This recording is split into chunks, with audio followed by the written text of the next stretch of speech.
Chapter 36. With these words Marlowe had ended his narrative, and his audience had broken up forthwith, under his abstract, pensive gaze. Men drifted off the veranda in pairs or alone without loss of time, without offering a remark, as if the last image of that incomplete story, its incompleteness itself, and the very tone of the speaker, had made discussion in vain and comment impossible. Each of them seemed to carry away his own impression, to carry it away with him like a secret. But there was only one man of all these listeners who was ever to hear the last word of the story. It came to him at home more than 2 years later, and it came contained in a thick packet addressed in Marlowe's upright and angular handwriting. The privileged man opened the packet, looked in, then, laying it down, went to the window. His rooms were in the highest flat of a lofty building, and his glance could travel afar beyond the clear panes of glass, as though he were looking out of the lantern of a lighthouse. The slopes of the roofs glistened. The dark, broken ridges succeeded each other without end, like sombre, uncrested waves, and from the depths of the town under his feet ascended a confused and unceasing mutter. The spires of churches, numerous, scattered haphazard, uprose like beacons on a maze of shoals without a channel. The driving rain mingled with the falling dusk of a winter's evening, and the booming of a big clock on a tower, striking the hour, rolled past in voluminous, austere bursts of sound, with a shrill, vibrating cry at the core. He drew the heavy curtains. The light of his shaded reading lamp slept like a sheltered pool. His footfalls made no sound on the carpet. His wandering days were over. No more horizons as boundless as hope, no more twilights within the forests as solemn as temples, in the hot quest for the ever-undiscovered country, over the hill, across the stream, beyond the wave. The hour was striking. No more, no more. But the opened packet under the lamp brought back the sounds, the visions, the very savour of the past. A multitude of fading faces, a tumult of low voices, dying away upon the shores of distant seas under a passionate and unconsoling sunshine. He sighed and sat down to read. At first he saw 3 distinct enclosures. A good many pages closely blackened and pinned together, a loose square sheet of greyish paper with a few words traced in a handwriting he had never seen before, and an explanatory letter from Marlowe. From this last fell another letter, yellowed by time and frayed on the folds. He picked it up, and laying it aside, turned to Marlowe's message, ran swiftly over the opening lines, and, checking himself, thereafter read on deliberately, like one approaching with slow feet and alert eyes, the glimpse of an undiscovered country. "I don't suppose you've forgotten," went on the letter. "You alone have showed an interest in him that survived the telling of his story, though I remember well you would not admit he had mastered his fate. You prophesied for him the disaster of weariness and of disgust with acquired honour, with the self-appointed task, with the love sprung from pity and youth.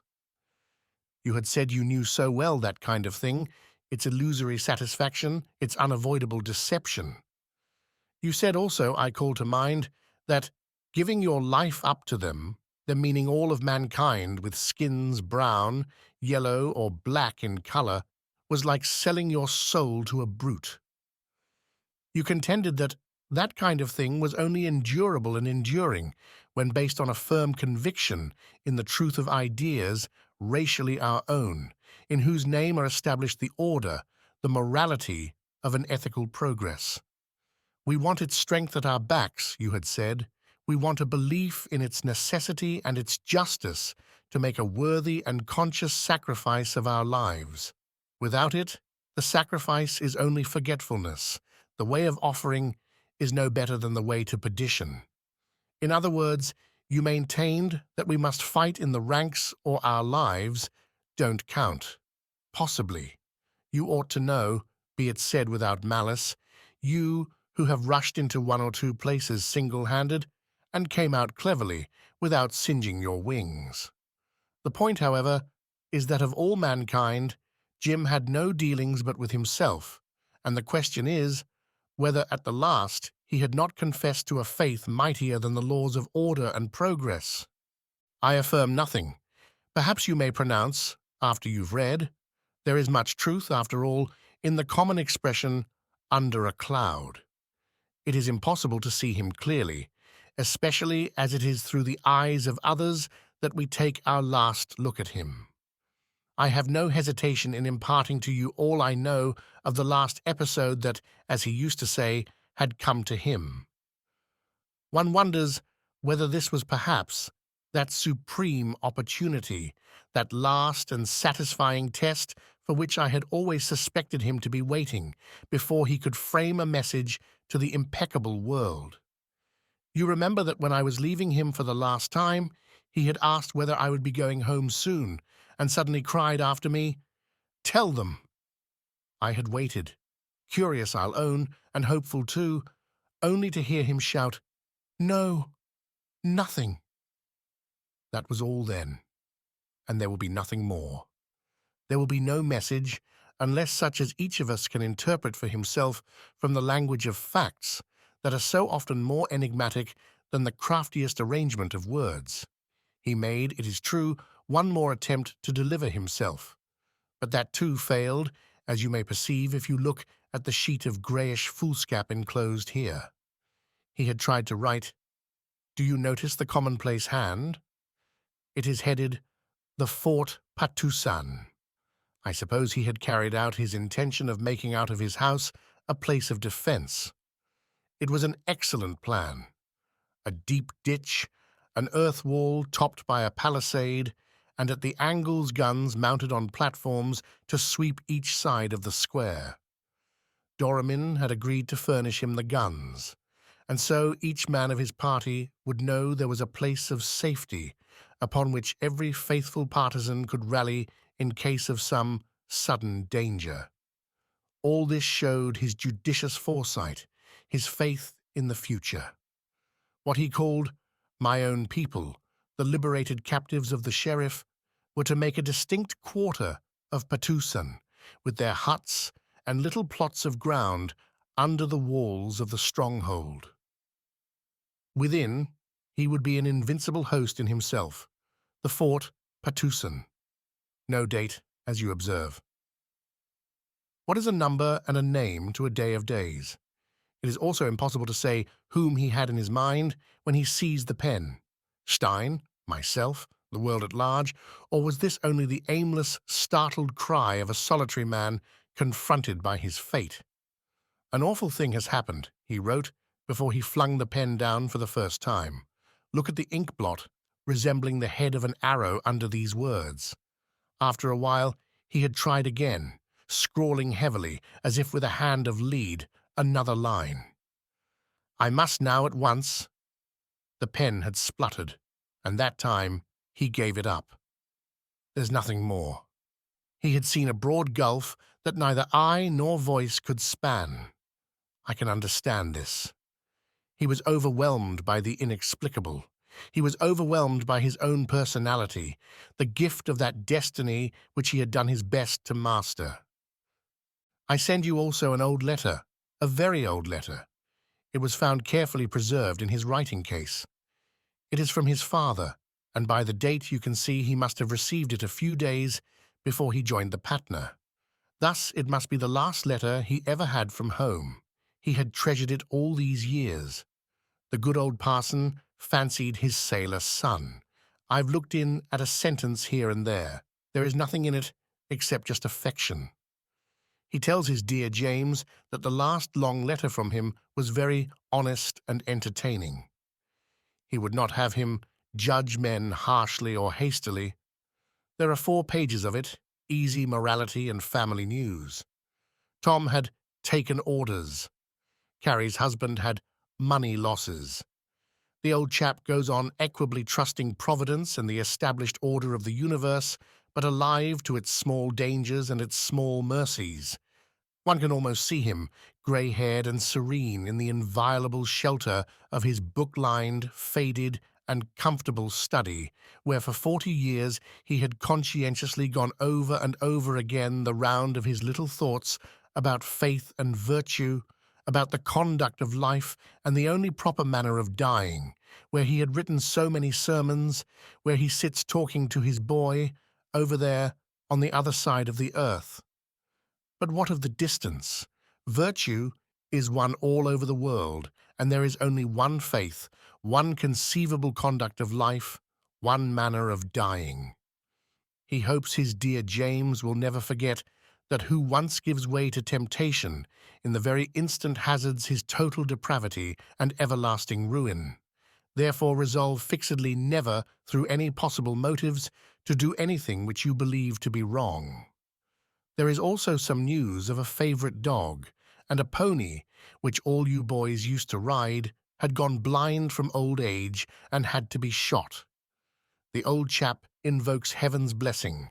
The mother and all the girls then at home send their love. No, there is nothing much in that yellow frayed letter fluttering out of his cherishing grasp after so many years.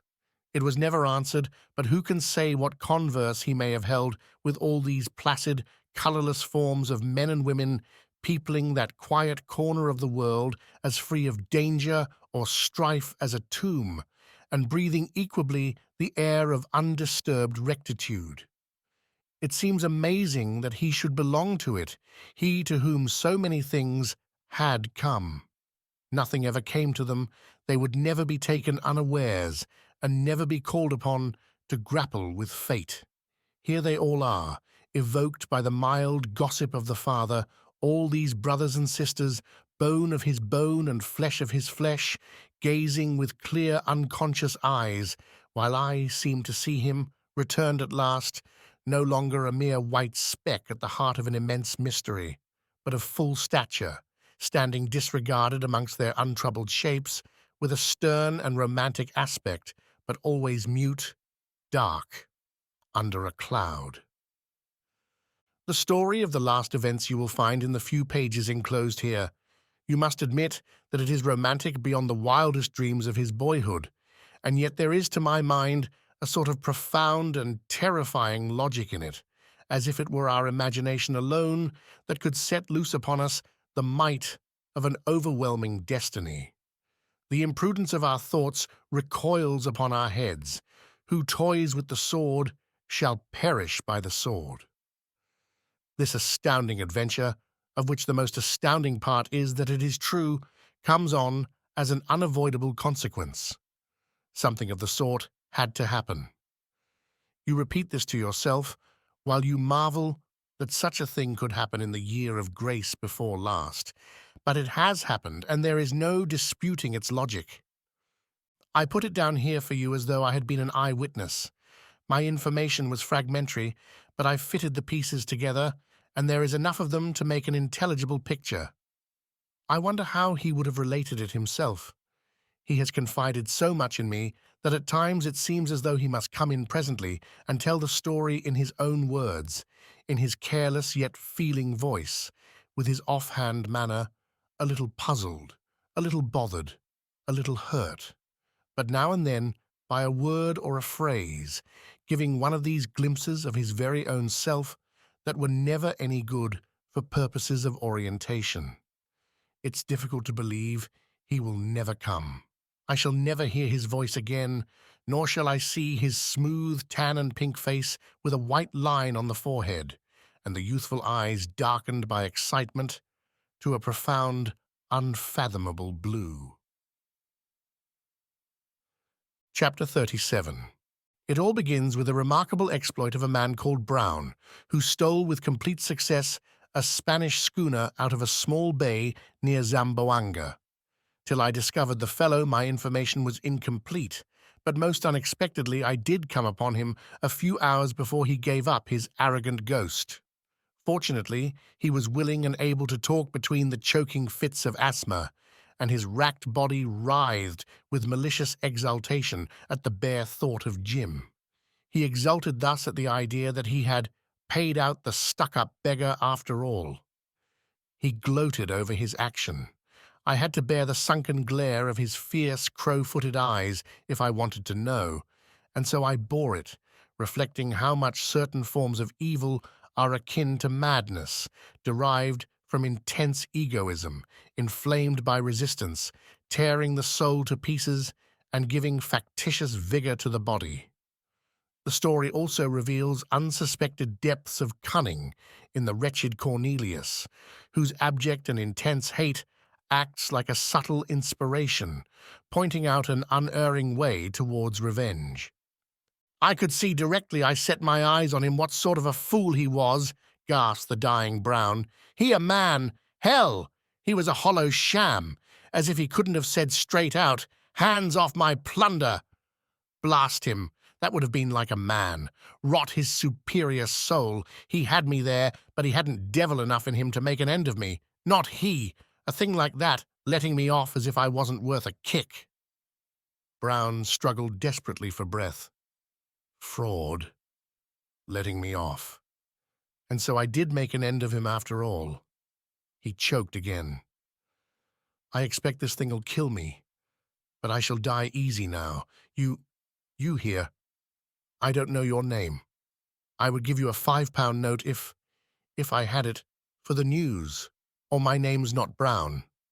He grinned horribly. "Gentleman Brown." He said all these things in profound gasps, staring at me with his yellow eyes out of a long, ravaged brown face. He jerked his left arm. A pepper-and-salt matted beard hung almost into his lap. A dirty, ragged blanket covered his legs. I had found him out in Bangkok through that busybody Schomburg, the hotel keeper who had confidentially directed me where to look. It appears that a sort of loafing, fuddled vagabond, a white man living amongst the natives with a Siamese woman, had considered it a great privilege to give a shelter to the last days of the famous gentleman Brown. While he was talking to me in the wretched hovel, and as it were, fighting for every minute of his life, the Siamese woman, with big bare legs and a stupid coarse face, sat in a dark corner, chewing betel stolidly. Now and then she would get up for the purpose of shooing a chicken away from the door. The whole hut shook when she walked. An ugly yellow child, naked and pot-bellied like a little heathen god, stood at the foot of the couch, finger in mouth, lost in a profound and calm contemplation of the dying man. He talked feverishly, but in the middle of a word perhaps, an invisible hand would take him by the throat, and he would look at me dumbly with an expression of doubt and anguish. He seemed to fear that I would get tired of waiting and go away, leaving him with his tale untold, with his exultation unexpressed. He died during the night, I believe, but by that time I had nothing more to learn. So much as to Brown, for the present. 8 months before this, coming into Samarang, I went as usual to see Stein. On the garden side of the house, a Malay on the veranda greeted me shyly, and I remembered that I had seen him in Patusan, in Jim's house, amongst other Bugis men who used to come in the evening to talk interminably over their war reminiscences and to discuss state affairs. Jim had pointed him out to me once as a respectable petty trader owning a small seagoing native craft, who had showed himself one of the best at the taking of the stockade. I was not very surprised to see him, since any Patusan trader venturing as far as Samarang would naturally find his way to Stein's house. I returned his greeting and passed on. At the door of Stein's room, I came upon another Malay, in whom I recognized Tamv Itam. I asked him at once what he was doing there. It occurred to me that Jim might have come on a visit. I own I was pleased and excited at the thought. Tamv Itam looked as if he did not know what to say. "Is Tuan Jim inside?" I asked impatiently. "No," he mumbled, hanging his head for a moment, and then with sudden earnestness, "He would not fight. He would not fight," he repeated twice. As he seemed unable to say anything else, I pushed him aside and went in. Stein, tall and stooping, stood alone in the middle of the room between the rows of butterfly cases. "Ah, is it you, my friend?" he said sadly, peering through his glasses. A drab sackcoat of alpaca hung, unbuttoned, down to his knees. He had a Panama hat on his head, and there were deep furrows on his pale cheeks. "What's the matter now?" I asked nervously. "There's Tam Itam there." "Come and see the girl. Come and see the girl. She is here," he said, with a half-hearted show of activity. I tried to detain him, but with gentle obstinacy he would take no notice of my eager questions. She is here," he repeated, in great perturbation. "They came here 2 days ago. An old man like me, a stranger, see, cannot do much. Come this way. Young hearts are unforgiving." I could see he was in utmost distress. "The strength of life in them, the cruel strength of life," he mumbled, leading me round the house. I followed him, lost in dismal and angry conjectures. At the door of the drawing-room, he barred my way. "He loved her very much," he said interrogatively, and I only nodded, feeling so bitterly disappointed that I would not trust myself to speak. "Very frightful," he murmured. "She can't understand me. I am only a strange old man. Perhaps she knows you. Talk to her. We can't leave it like this. Tell her to forgive him. It was very frightful." "No doubt," I said, exasperated at being in the dark. "But have you forgiven him?" He looked at me queerly. "You shall hear," he said, and opening the door, absolutely pushed me in. "You know Stein's big house and the 2 immense reception rooms, uninhabited and uninhabitable, clean, full of solitude and of shining things that look as if never beheld by the eye of man? They are cool on the hottest days, and you enter them as you would a scrubbed cave underground." I passed through one, and in the other I saw the girl sitting at the end of a big mahogany table on which she rested her head, the face hidden in her arms. The waxed floor reflected her dimly as though it had been a sheet of frozen water. The rattan screens were down, and through the strange greenish gloom made by the foliage of the trees outside, a strong wind blew in gusts, swaying the long draperies of windows and doorways. Her white figure seemed shaped in snow. The pendant crystals of a great chandelier clicked above her head like glittering icicles. She looked up and watched my approach. I was chilled, as if these vast apartments had been the cold abode of despair. She recognized me at once, and as soon as I had stopped, looking down at her, "He has left me," she said quietly. "You always leave us, for your own ends." Her face was set.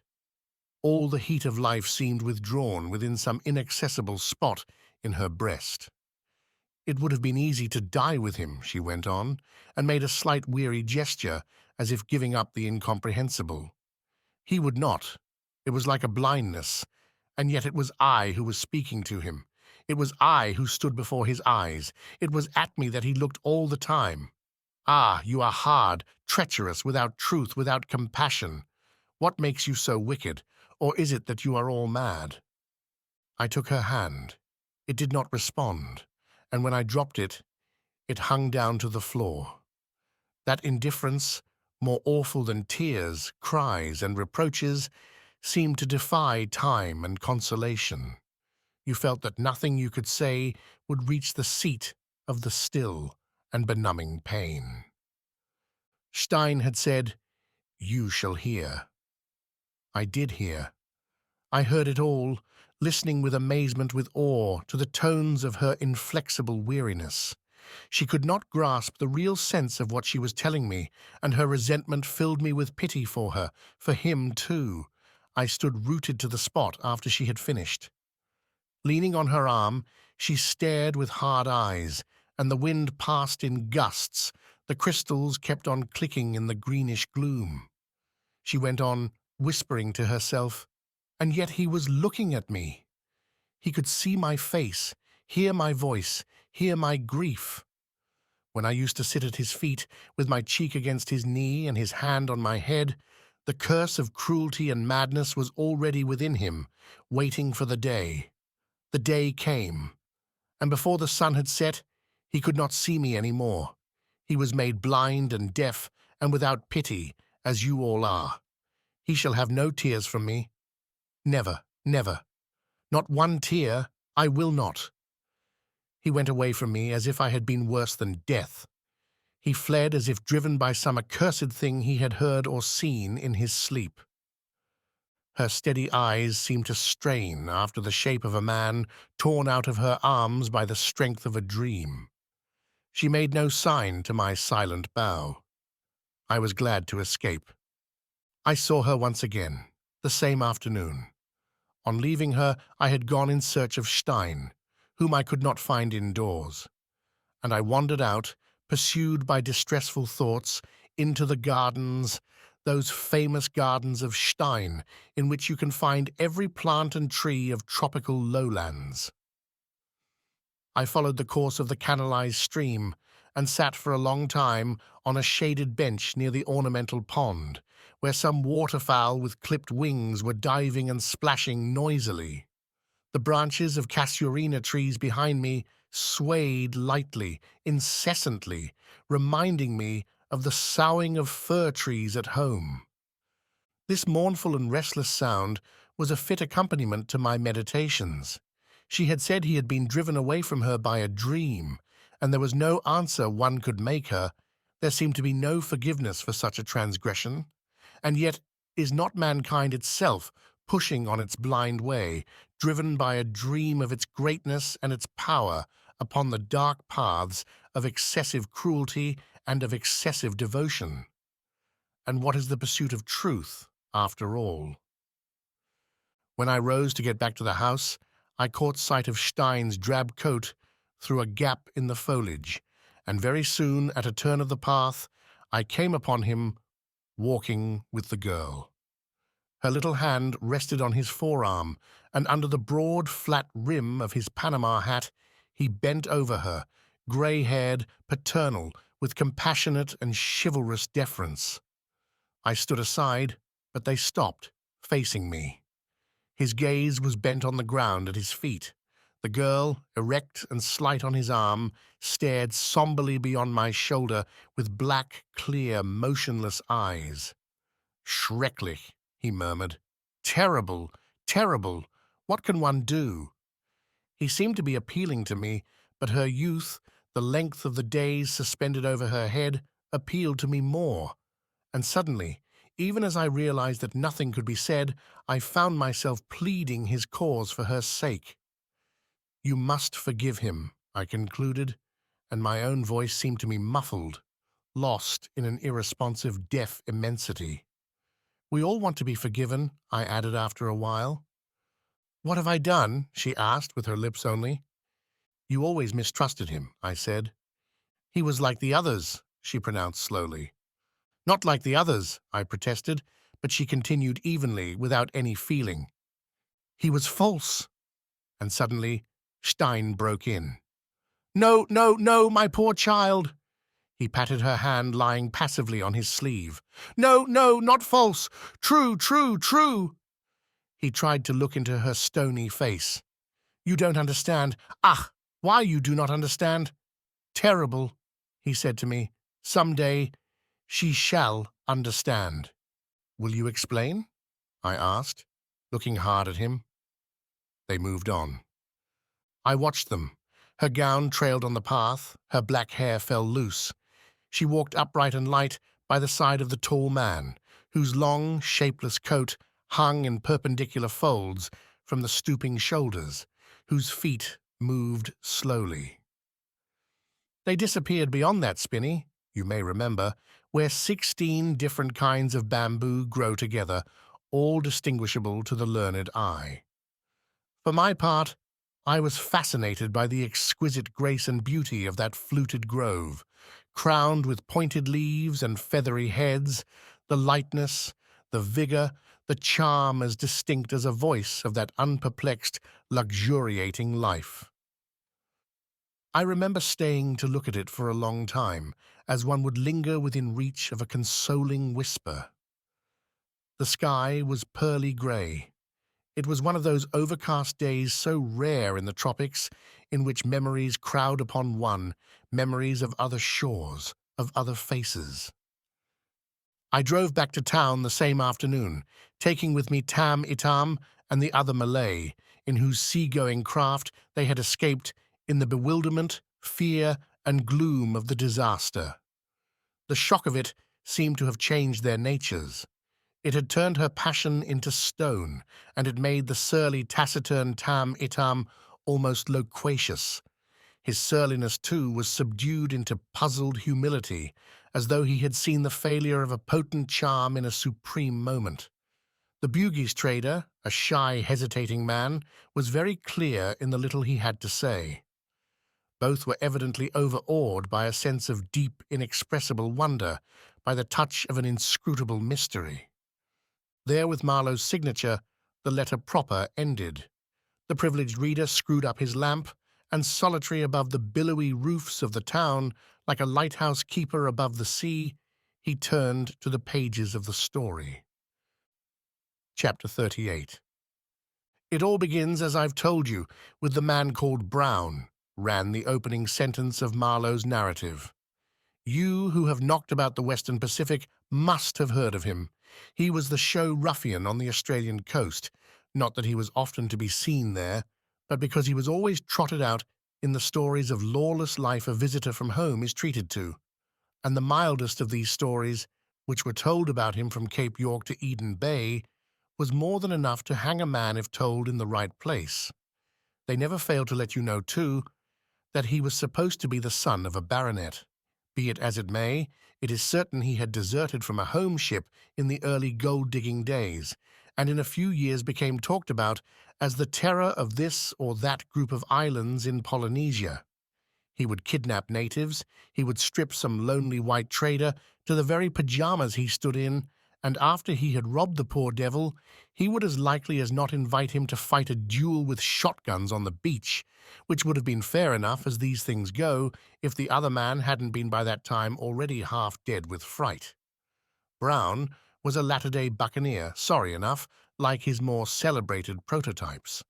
But what distinguished him from his contemporary brother ruffians, like Bully Hayes or the mellifluous Pease, or that perfumed, Dundreary-whiskered, dandified scoundrel known as Dirty Dick, was the arrogant temper of his misdeeds, and a vehement scorn for mankind at large, and for his victims in particular. The others were merely vulgar and greedy brutes, but he seemed moved by some complex intention. He would rob a man as if only to demonstrate his poor opinion of the creature, and he would bring to the shooting or maiming of some quiet, unoffending stranger a savage and vengeful earnestness fit to terrify the most reckless of desperadoes. In the days of his greatest glory, he owned an armed bark, manned by a mixed crew of Kanakas and runaway whalers, and boasted, I don't know with what truth, of being financed on the quiet by a most respectable firm of copra merchants. Later on, he ran off, it was reported, with the wife of a missionary, a very young girl from Clapham Way, who had married the mild, flat-footed fellow in a moment of enthusiasm and suddenly transplanted to Melanesia, lost her bearings somehow. It was a dark story. She was ill at the time he carried her off, and died on board his ship. It is said, as the most wonderful part of the tale, that over her body he gave way to an outburst of sombre and violent grief. His luck left him too very soon after. He lost his ship on some rocks off Malaita and disappeared for a time as though he had gone down with her. He is heard of next at Nukuhiva, where he bought an old French schooner out of government service. What creditable enterprise he might have had in view when he made that purchase I can't say, but it is evident that what with high commissioners, consuls, men of war, and international control, the South Seas were getting too hot to hold gentlemen of his kidney. Clearly, he must have shifted the scene of his operations farther west, because a year later he plays an incredibly audacious but not a very profitable part in a serio-comic business in Manila Bay, in which a peculating governor and an absconding treasurer are the principal figures. Thereafter, he seems to have hung around the Philippines in his rotten schooner, battling with an adverse fortune, till at last, running his appointed course, he sails into Jim's history, a blind accomplice of the dark powers. His tale goes that when a Spanish patrol cutter captured him, he was simply trying to run a few guns for the insurgents. If so, then I can't understand what he was doing off the south coast of Mindanao. My belief, however, is that he was blackmailing the native villages along the coast. The principal thing is that the cutter, throwing a guard on board, made him sail in company towards Zamboanga. On the way, for some reason or other, both vessels had to call at one of these new Spanish settlements, which never came to anything in the end, where there was not only a civil official in charge on shore, but a good, stout coasting schooner lying at anchor in the little bay. And this craft, in every way much better than his own, Brown made up his mind to steal. He was down on his luck, as he told me himself. The world he had bullied for 20 years with fierce, aggressive disdain had yielded him nothing in the way of material advantage except a small bag of silver dollars, which was concealed in his cabin so that the devil himself couldn't smell it out. And that was all, absolutely all. He was tired of his life and not afraid of death. But this man, who would stake his existence on a whim with a bitter and jeering recklessness, stood in mortal fear of imprisonment. He had an unreasoning, cold-sweat, nerve-shaking, blood-to-water-turning sort of horror at the bare possibility of being locked up, the sort of terror a superstitious man would feel at the thought of being embraced by a spectre. Therefore, the civil official, who came on board to make a preliminary investigation into the capture, investigated arduously all day long, and only went ashore after dark, muffled up in a cloak, and taking great care not to let Brown's little all clink in its bag. Afterwards, being a man of his word, he contrived, the very next evening, I believe, to send off the government cutter on some urgent bit of special service.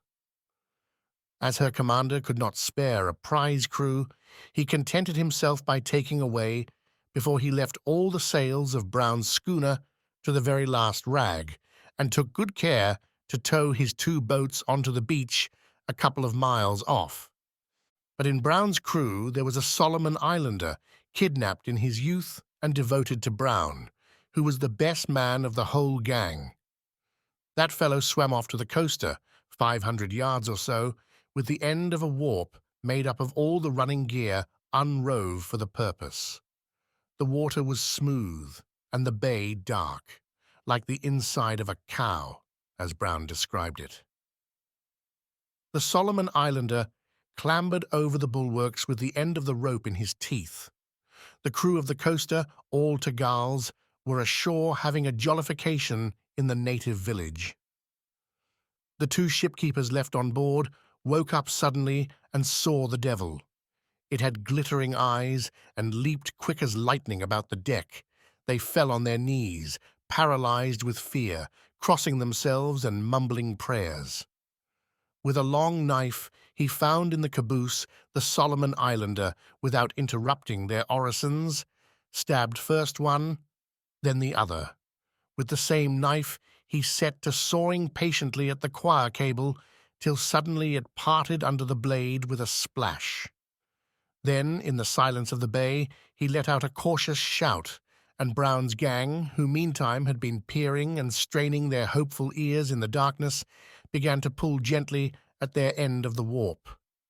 In less than 5 minutes, the 2 schooners came together with a slight shock and a creak of spars. Brown's crowd transferred themselves without losing an instant, taking with them their firearms and a large supply of ammunition. They were 16 in all, 2 runaway bluejackets, a lanky deserter from a Yankee man-of-war, a couple of simple, blonde Scandinavians, a mulatto of sorts, 1 bland Chinaman who cooked, and the rest of the nondescript spawn of the South Seas. None of them cared. Brown bent them to his will, and Brown, indifferent to gallows, was running away from the spectre of a Spanish prison. He didn't give them the time to transship enough provisions. The weather was calm, the air was charged with dew, and when they cast off the ropes and set sail to a faint offshore draught, there was no flutter in the damp canvas. Their old schooner seemed to detach itself gently from the stolen craft and slip away silently, together with the black mass of the coast, into the night. They got clear away. Brown related to me in detail their passage down the Straits of Macassar. It is a harrowing and desperate story. They were short of food and water, they boarded several native craft, and got a little from each. With a stolen ship, Brown did not dare to put into any port, of course. He had no money to buy anything, no papers to show, and no lie plausible enough to get him out again. An Arab bark, under the Dutch flag, surprised one night at anchor off Pulo Laut, yielded a little dirty rice, a bunch of bananas, and a cask of water. 3 days of squally, misty weather from the northeast shot the schooner across the Java Sea. The yellow, muddy waves drenched that collection of hungry ruffians. They sighted mailboats moving on their appointed routes, past well-found home ships with rusty iron sides anchored in the shallow sea, waiting for a change of weather or the turn of the tide. An English gunboat, white and trim, with 2 slim masts, crossed their bows one day in the distance, and on another occasion a Dutch corvette, black and heavily sparred, loomed up on their quarter, steaming dead slow in the mist. They slipped through unseen or disregarded, a wan, sallow-faced band of utter outcasts enraged with hunger and hunted by fear. Brown's idea was to make for Madagascar, where he expected, on grounds not altogether illusory, to sell the schooner in Tamatave, and no questions asked, or perhaps obtain some more or less forged papers for her. Yet before he could face the long passage across the Indian Ocean, food was wanted, water too. Perhaps he had heard of Patusan, or perhaps he just only happened to see the name written in small letters on the chart, probably that of a largish village up a river in a native state, perfectly defenseless, far from the beaten tracks of the sea and from the ends of submarine cables. He had done that kind of thing before, in the way of business, and this now was an absolute necessity, a question of life and death, or rather, of liberty. Of liberty. He was sure to get provisions, bullocks, rice, sweet potatoes. The sorry gang licked their chops. A cargo of produce for the schooner perhaps could be extorted, and who knows, some real ringing coined money. Some of these chiefs and village headmen can be made to part freely. He told me he would have roasted their toes rather than be balked. I believe him. His men believed him too. They didn't cheer aloud, being a dumb pack, but made ready wolfishly. Luck served him as to weather.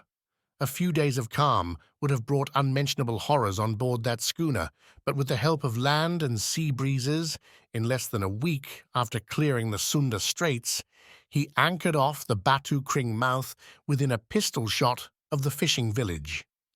14 of them packed into the schooner's longboat, which was big having been used for cargo work, and started up the river, while 2 remained in charge of the schooner with food enough to keep starvation off for 10 days. The tide and wind helped, and early one afternoon, the big white boat under a ragged sail shouldered its way before the sea breeze into Patusan Reach, manned by 14 assorted scarecrows, glaring hungrily ahead and fingering the breech blocks of cheap rifles. Brown calculated upon the terrifying surprise of his appearance. They sailed in with the last of the flood. The Rajah's stockade gave no sign. The first houses on both sides of the stream seemed deserted. A few canoes were seen up the reach in full flight. Brown was astonished at the size of the place. A profound silence reigned. The wind dropped between the houses.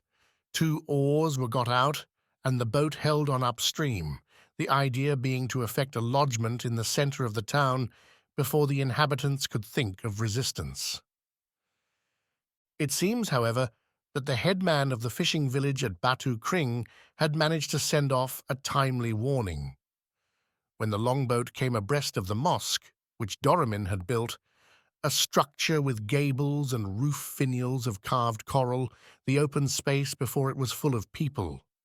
A shout went up and was followed by a clash of gongs all up the river. From a point above, two little brass six-pounders were discharged, and the round shot came skipping down the empty reach, spurting glittering jets of water in the sunshine. In front of the mosque, a shouting lot of men began firing in volleys that whipped athwart the current of the river. An irregular rolling fusillade was opened on the boat from both banks, and Brown's men replied with a wild, rapid fire. The oars had been got in. The turn of the tide at high water comes on very quickly in that river, and the boat in midstream, nearly hidden in smoke, began to drift back stern foremost. Along both shores the smoke thickened also, lying below the roofs in a level streak, as you may see a long cloud cutting the slope of a mountain.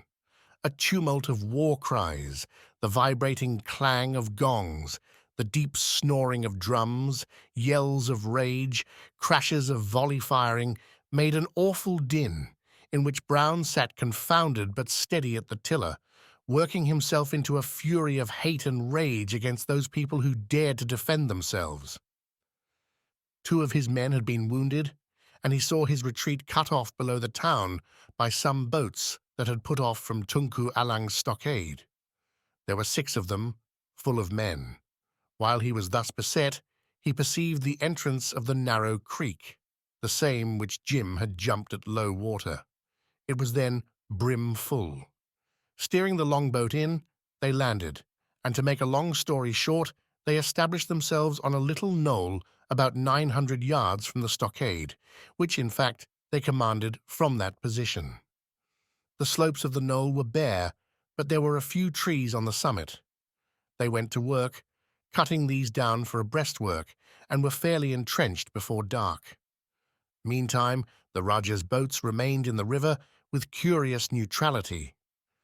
When the sun set the glue of many brushwood blazes lighted on the riverfront, and between the double line of houses on the land side threw into black relief the roofs, the groups of slender palms, the heavy clumps of fruit trees.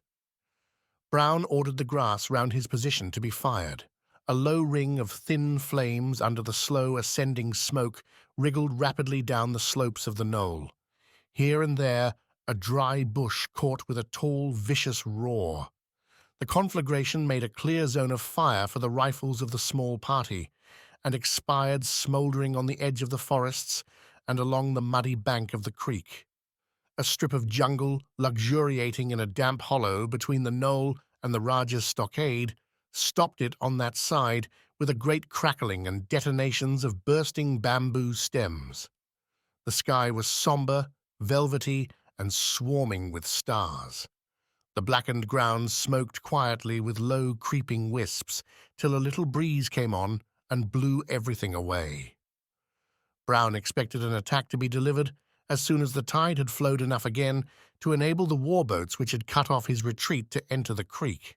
At any rate, he was sure there would be an attempt to carry off his longboat, which lay below the hill, a dark, high lump on the feeble sheen of a wet mud flat. But no move of any sort was made by the boats in the river. Over the stockade and the Rajah's buildings, Brown saw their lights on the water. They seemed to be anchored across the stream. Other lights afloat were moving in the reach, crossing and recrossing from side to side. There were also lights twinkling motionless upon the long walls of houses up the reach, as far as the bend, and more still beyond. Others isolated inland. The loom of the big fires disclosed buildings, roofs, black piles as far as he could see. It was an immense place.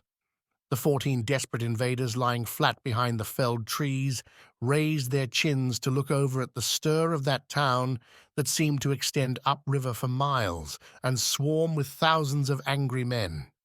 They did not speak to each other. Now and then they would hear a loud yell or a single shot rang out, fired very far somewhere. But round their position, everything was still, dark, silent. They seemed to be forgotten, as if the excitement keeping awake all the population had nothing to do with them, as if they had been dead already. Chapter 39. All the events of that night have a great importance, since they brought about a situation which remained unchanged till Jim's return. Jim had been away in the interior for more than a week, and it was Dian Warris who had directed the first repulse. That brave and intelligent youth, who knew how to fight after the manner of white men, wished to settle the business offhand, but his people were too much for him. He had not Jim's racial prestige and the reputation of invincible supernatural power. He was not the visible, tangible incarnation of unfailing truth and of unfailing victory. Beloved, trusted, and admired as he was still one of them, while Jim was one of us. Moreover, the white man, a tower of strength in himself, was invulnerable, while Dian Warris could be killed. Those unexpressed thoughts guided the opinions of the chief men of the town, who elected to assemble in Jim's fort for deliberation upon the emergency, as if expecting to find wisdom and courage in the dwelling of the absent white man. The shooting of Brown's ruffians was so far good, or lucky, that there had been half a dozen casualties amongst the defenders. The wounded were lying on the veranda, tended by their womenfolk. The women and children from the lower part of the town had been sent into the fort at the first alarm. There Jewel was in command, very efficient and high-spirited, obeyed by Jim's own people, who, quitting in a body their little settlement under the stockade, had gone in to form the garrison. The refugees crowded round her, and through the whole affair, to the very disastrous last, she showed an extraordinary martial ardour.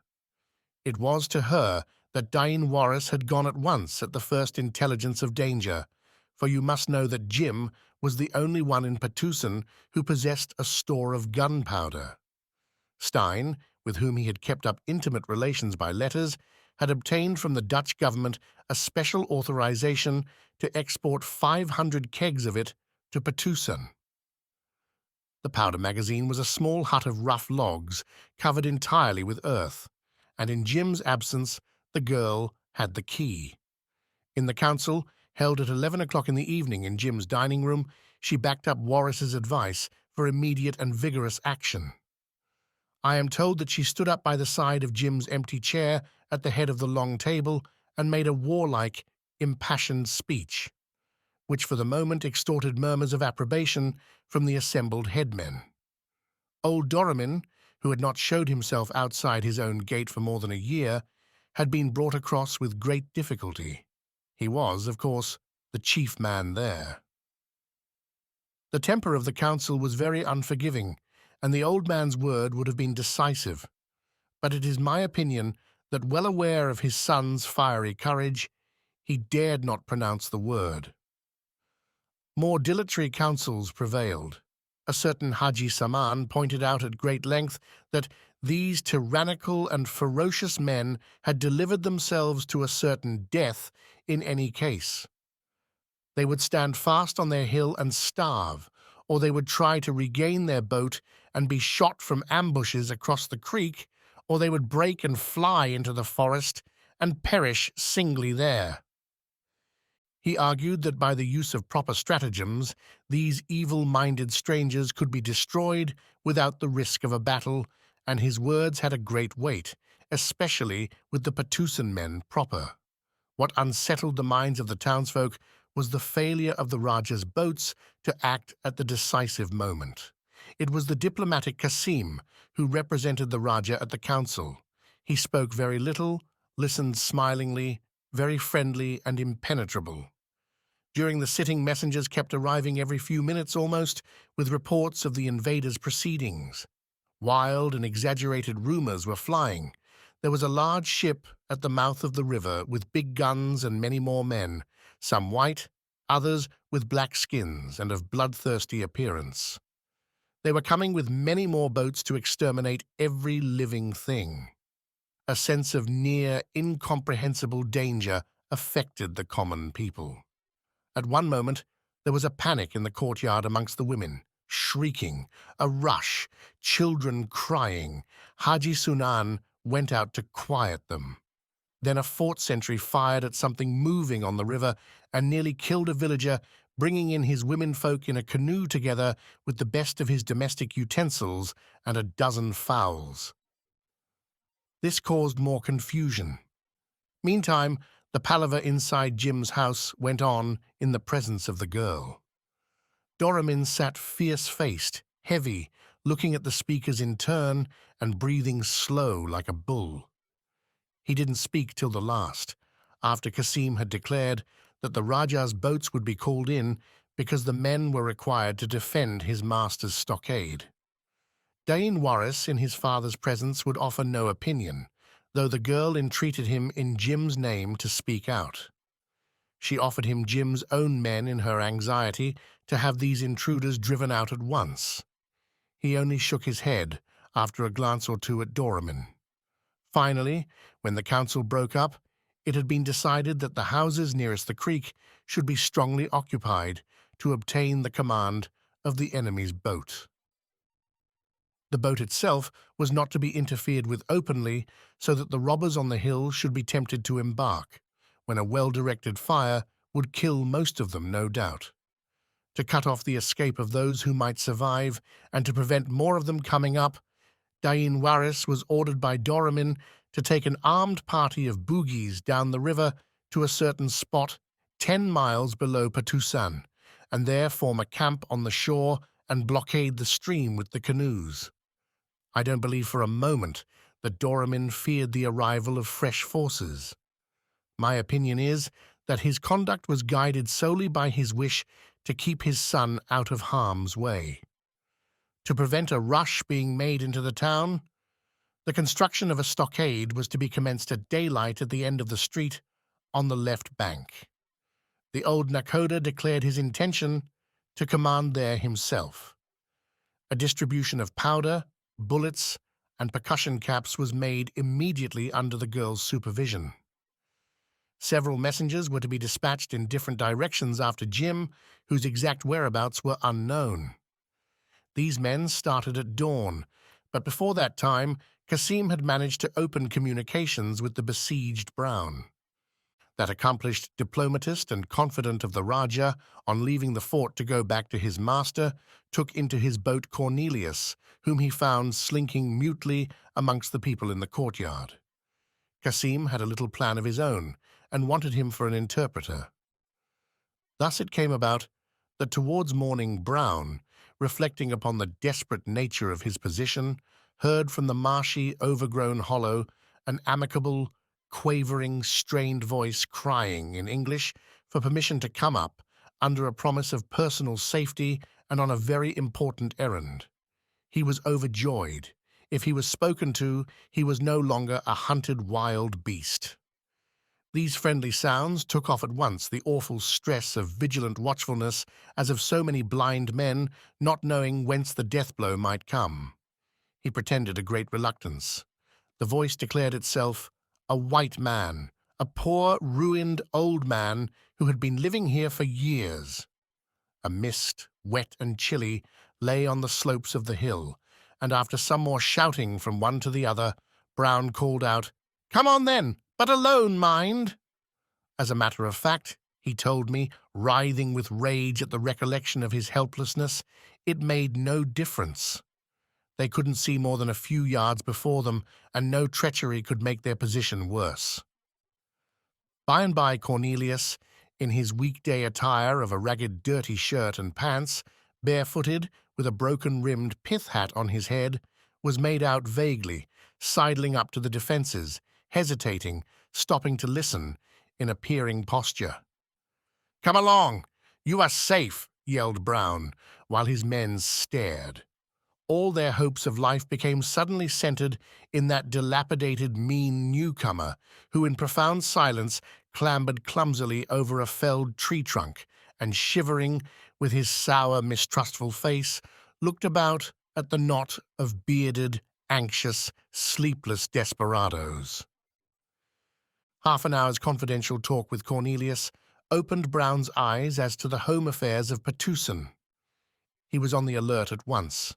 There were possibilities, immense possibilities, but before he would talk over Cornelius's proposals, he demanded that some food should be sent up as a guarantee of good faith. Cornelius went off, creeping sluggishly down the hill on the side of the Rajah's palace. And after some delay, a few of Tunku Alang's men came up, bringing a scanty supply of rice, chilies, and dried fish. This was immeasurably better than nothing. Later on, Cornelius returned accompanying Cassim, who stepped out with an air of perfect good-humoured trustfulness, in sandals and muffled up from neck to ankles in dark blue sheeting. He shook hands with Brown discreetly, and the three drew aside for a conference. Brown's men, recovering their confidence, were slapping each other on the back and cast knowing glances at their captain while they busied themselves with preparations for cooking. Cassim disliked Doramin and his bogies very much, but he hated the new order of things still more. It had occurred to him that these whites, together with the Rajah's followers, could attack and defeat the bogies before Jim's return. Then, he reasoned, general defection of the townsfolk was sure to follow, and the reign of the white man who protected poor people would be over. Afterwards, the new allies could be dealt with. They would have no friends. The fellow was perfectly able to perceive the difference of character and had seen enough of white men to know that these newcomers were outcasts, men without country. Brown preserved a stern and inscrutable demeanor. When he first heard Cornelius's voice demanding admittance, it brought merely the hope of a loophole for escape. In less than an hour, other thoughts were seething in his head. Urged by an extreme necessity, he had come there to steal food, a few tons of rubber or gum, maybe, perhaps a handful of dollars, and had found himself enmeshed by deadly dangers. Now, in consequence of these overtures from Cassim, he began to think of stealing the whole country. Some confounded fellow had apparently accomplished something of the kind, single-handed at that. Couldn't have done it very well, though. Perhaps they could work together, squeeze everything dry, and then go out quietly. In the course of his negotiations with Cassim, he became aware that he was supposed to have a big ship with plenty of men outside. Cassim begged him earnestly to have this big ship with his many guns and men brought up the river without delay for the Rajah's service. Brown professed himself willing, and on this basis the negotiation was carried on with mutual distrust. 3 times in the course of the morning, the courteous and active Cassim went down to consult the Rajah and came up busily with his long stride. Brown, while bargaining, had a sort of grim enjoyment in thinking of his wretched schooner, with nothing but a heap of dirt in her hold, that stood for an armed ship, and a Chinaman and a lame ex-beachcomber of Levuka on board, who represented all his many men. In the afternoon, he obtained further doles of food, a promise of some money, and a supply of mats for his men to make shelters for themselves. They lay down and snored, protected from the burning sunshine, but Brown, sitting fully exposed on one of the felled trees, feasted his eyes upon the view of the town and the river. There was much loot there. Cornelius, who had made himself at home in the camp, talked at his elbow, pointing out the localities, imparting advice, giving his own version of Jim's character, and commenting in his own fashion upon the events of the last 3 years. Brown, who, apparently indifferent and gazing away, listened with attention to every word, could not make out clearly what sort of man this Jim could be. "What's his name?" "Jim. Jim. That's not enough for a man's name." "They call him," said Cornelius scornfully, "Tuan Jim here, as you may say Lord Jim." "What is he? Where does he come from?" inquired Brown. What sort of man is he? Is he an Englishman? Yes, yes, he's an Englishman. I am an Englishman too. From Malacca. He is a fool. All you have to do is to kill him, and then you are king here. Everything belongs to him, explained Cornelius. It strikes me he may be made to share with somebody before very long, commented Brown half aloud. No, no, the proper way is to kill him the first chance you get. And then you can do what you like, Cornelius would insist earnestly. I have lived for many years here, and I am giving you a friend's advice.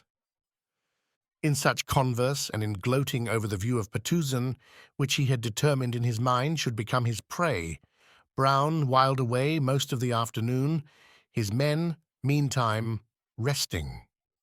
On that day, Dain Waris's fleet of canoes stole one by one under the shore farthest from the creek and went down to close the river against his retreat.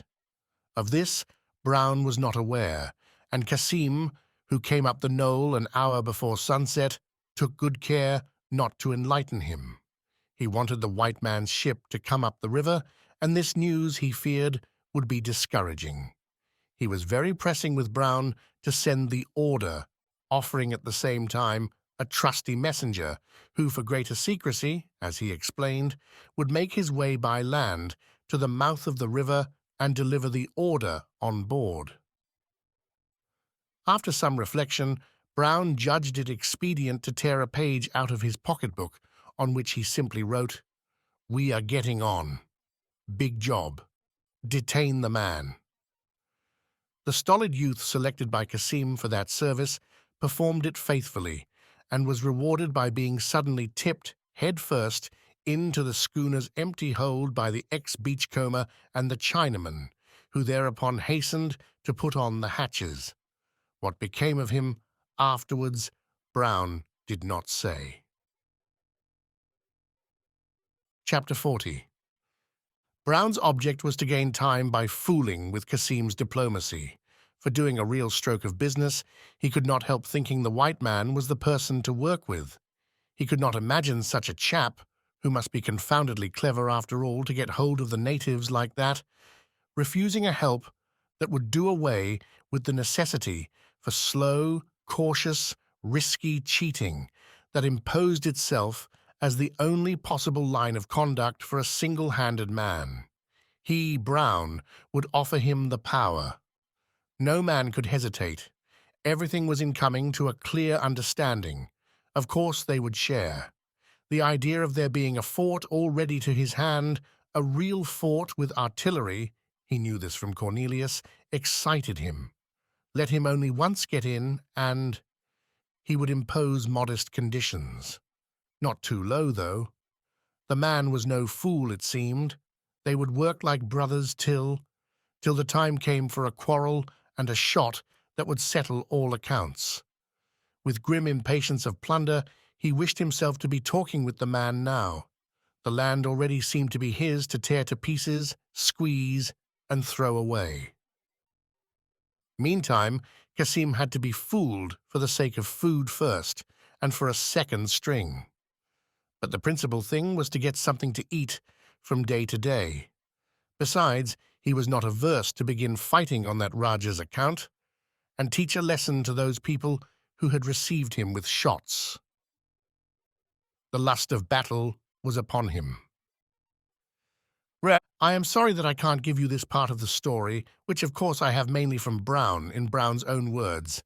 There was in the broken, violent speech of that man, unveiling before me his thoughts with the very hand of death upon his throat, an undisguised ruthlessness of purpose, a strange, vengeful attitude towards his own past, and a blind belief in the righteousness of his will against all mankind. Something of that feeling which could induce the leader of a horde of wandering cutthroats to call himself proudly the scourge of God.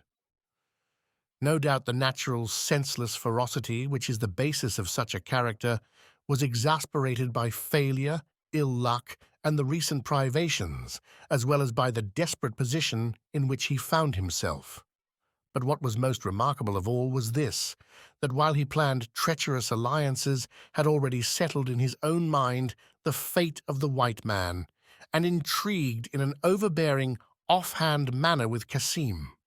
One could perceive that what he had really desired, almost in spite of himself, was to play havoc with that jungle town which had defied him, to see it strewn over with corpses and enveloped in flames.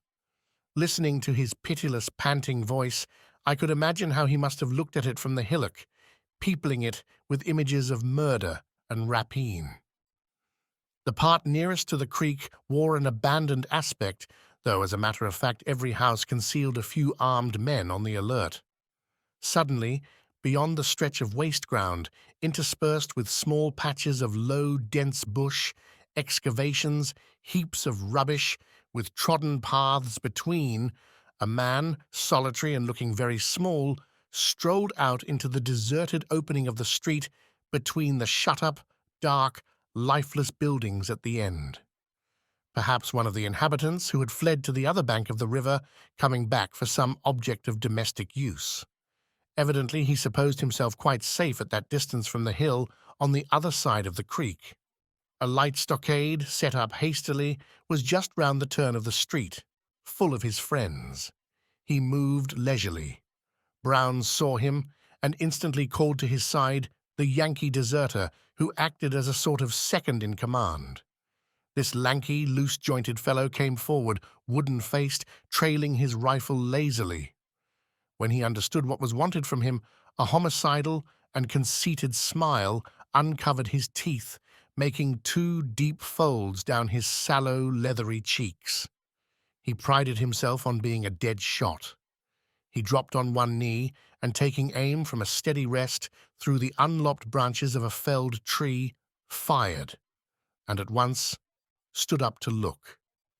The man, far away, turned his head to the report, made another step forward, seemed to hesitate, and abruptly got down on his hands and knees. In the silence that fell upon the sharp crack of the rifle, the dead shot, keeping his eyes fixed upon the quarry, guessed that this there coon's health would never be a source of anxiety to his friends any more. The man's limbs were seen to move rapidly under his body in an endeavor to run on all fours. In that empty space arose a multitudinous shout of dismay and surprise. The man sank flat, face down, and moved no more. "That showed them what we could do," said Brown to me. "Struck the fear of sudden death into them. That was what we wanted. They were 200 to 1, and this gave them something to think over for the night. Not one of them had an idea of such a long shot before. That beggar belonging to the Rajah scooted downhill with his eyes hanging out of his head." As he was telling me this, he tried with a shaking hand to wipe the thin foam on his blue lips. 200 to 1, 200 to 1. Strike terror, terror, terror, I tell you."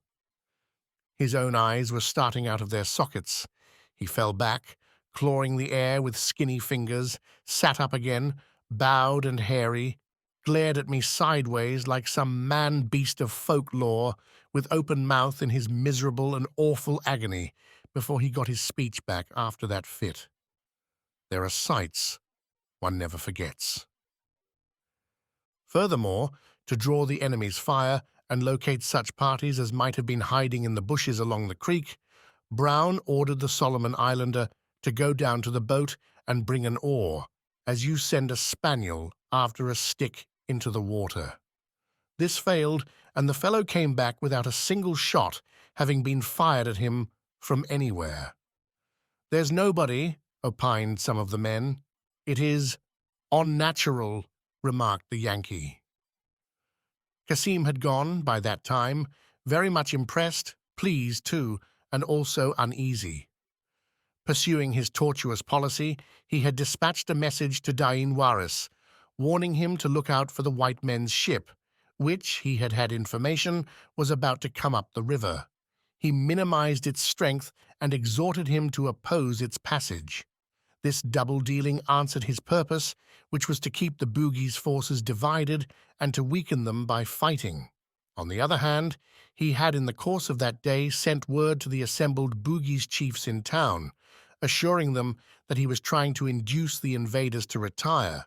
His messages to the fort asked earnestly for powder for the Raja's men. It was a long time since Tunku Alang had had ammunition for the score or so of old muskets rusting in their arm racks in the audience hall. The open intercourse between the hill and the palace unsettled all the minds. It was already time for men to take sides, it began to be said. There would soon be much bloodshed, and thereafter great trouble for many people. The social fabric of orderly, peaceful life, when every man was sure of tomorrow, the edifice raised by Jim's hands, seemed on that evening ready to collapse into a ruin reeking with blood. The poorer folk were already taking to the bush or flying up the river. A good many of the upper class judged it necessary to go and pay their court to the Rajah. The Rajah's youths jostled them rudely. Old Tunku Alang, almost out of his mind with fear and indecision, either kept a sullen silence or abused them violently for daring to come with empty hands. They departed very much frightened. Only old Doramin kept his countrymen together and pursued his tactics inflexibly. Enthroned in a big chair behind the improvised stockade, he issued his orders in a deep, veiled rumble, unmoved like a deaf man in the flying rumors. Dusk fell, hiding first the body of the dead man, which had been left lying with arms outstretched as if nailed to the ground, and then the revolving sphere of the night rolled smoothly over Patusan and came to a rest, showering the glitter of countless worlds upon the earth.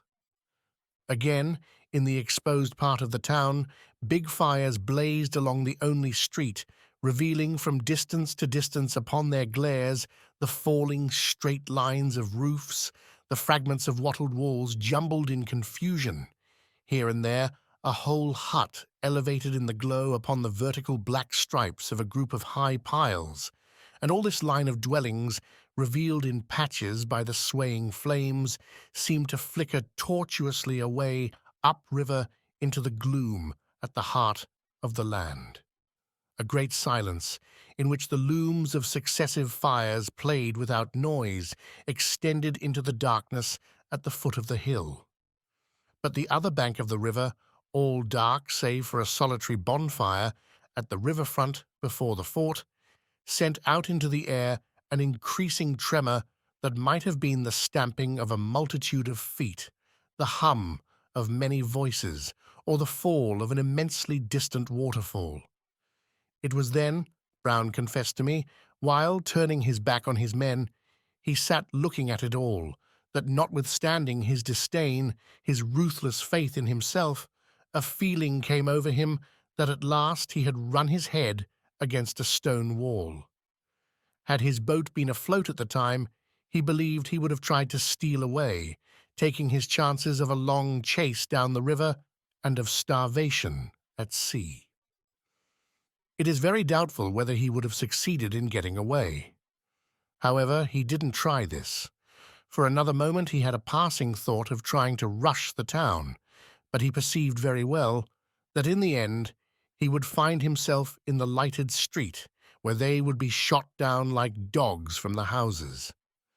They were 200 to 1, he thought, while his men, huddling round two heaps of smouldering embers, munched the last of the bananas and roasted the few yams they owed to Kasim's diplomacy. Cornelius sat amongst them, dozing sulkily.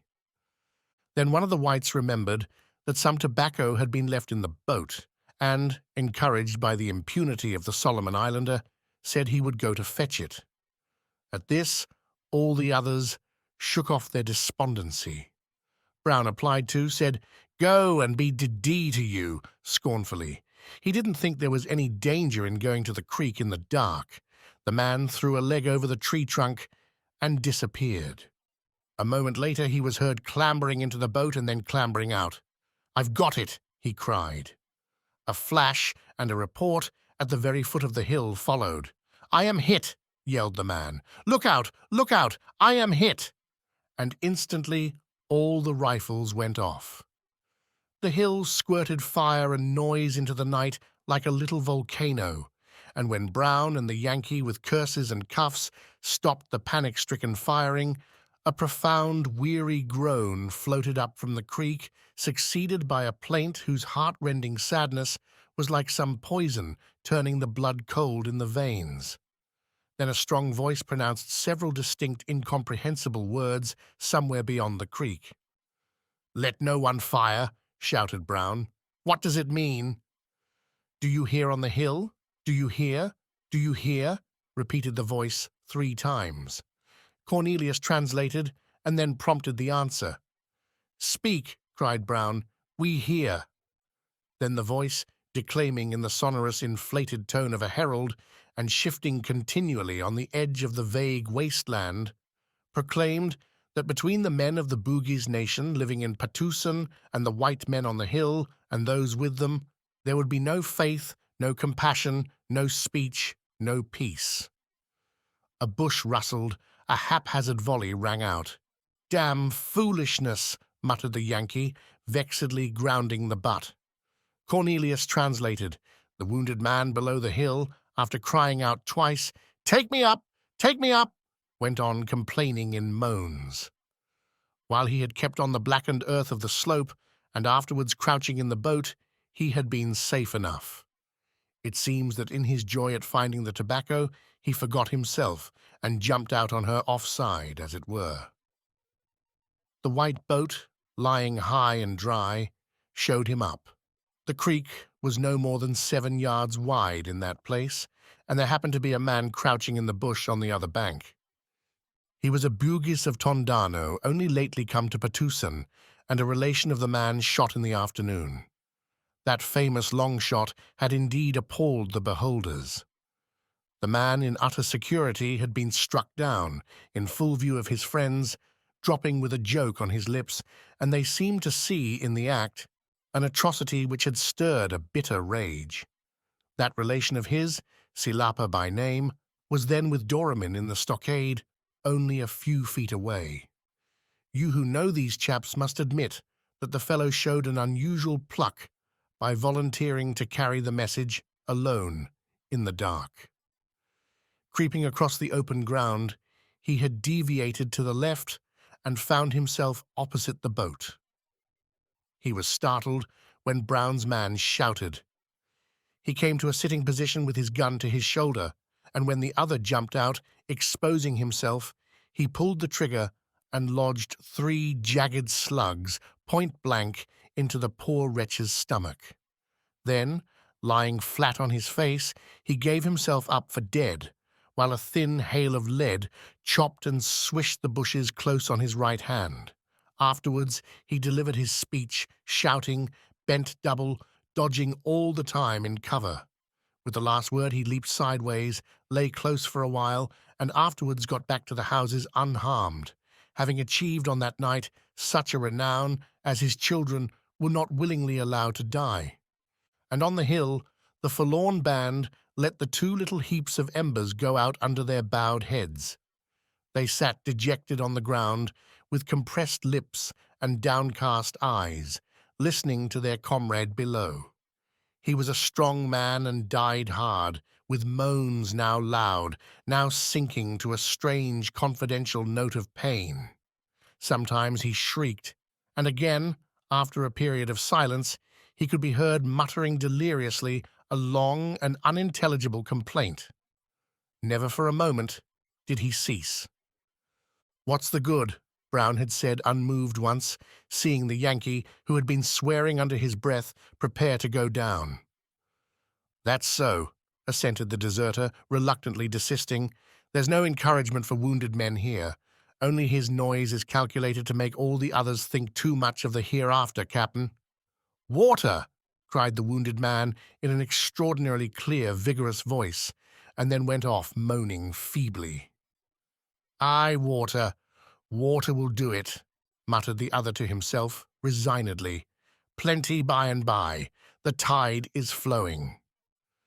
At last the tide flowed, silencing the plaint and the cries of pain, and the dawn was near when Brown, sitting with his chin in the palm of his hand before Patusan, as one might stare at the unscalable side of a mountain, heard the brief, ringing bark of a brass six-pounder far away in town somewhere.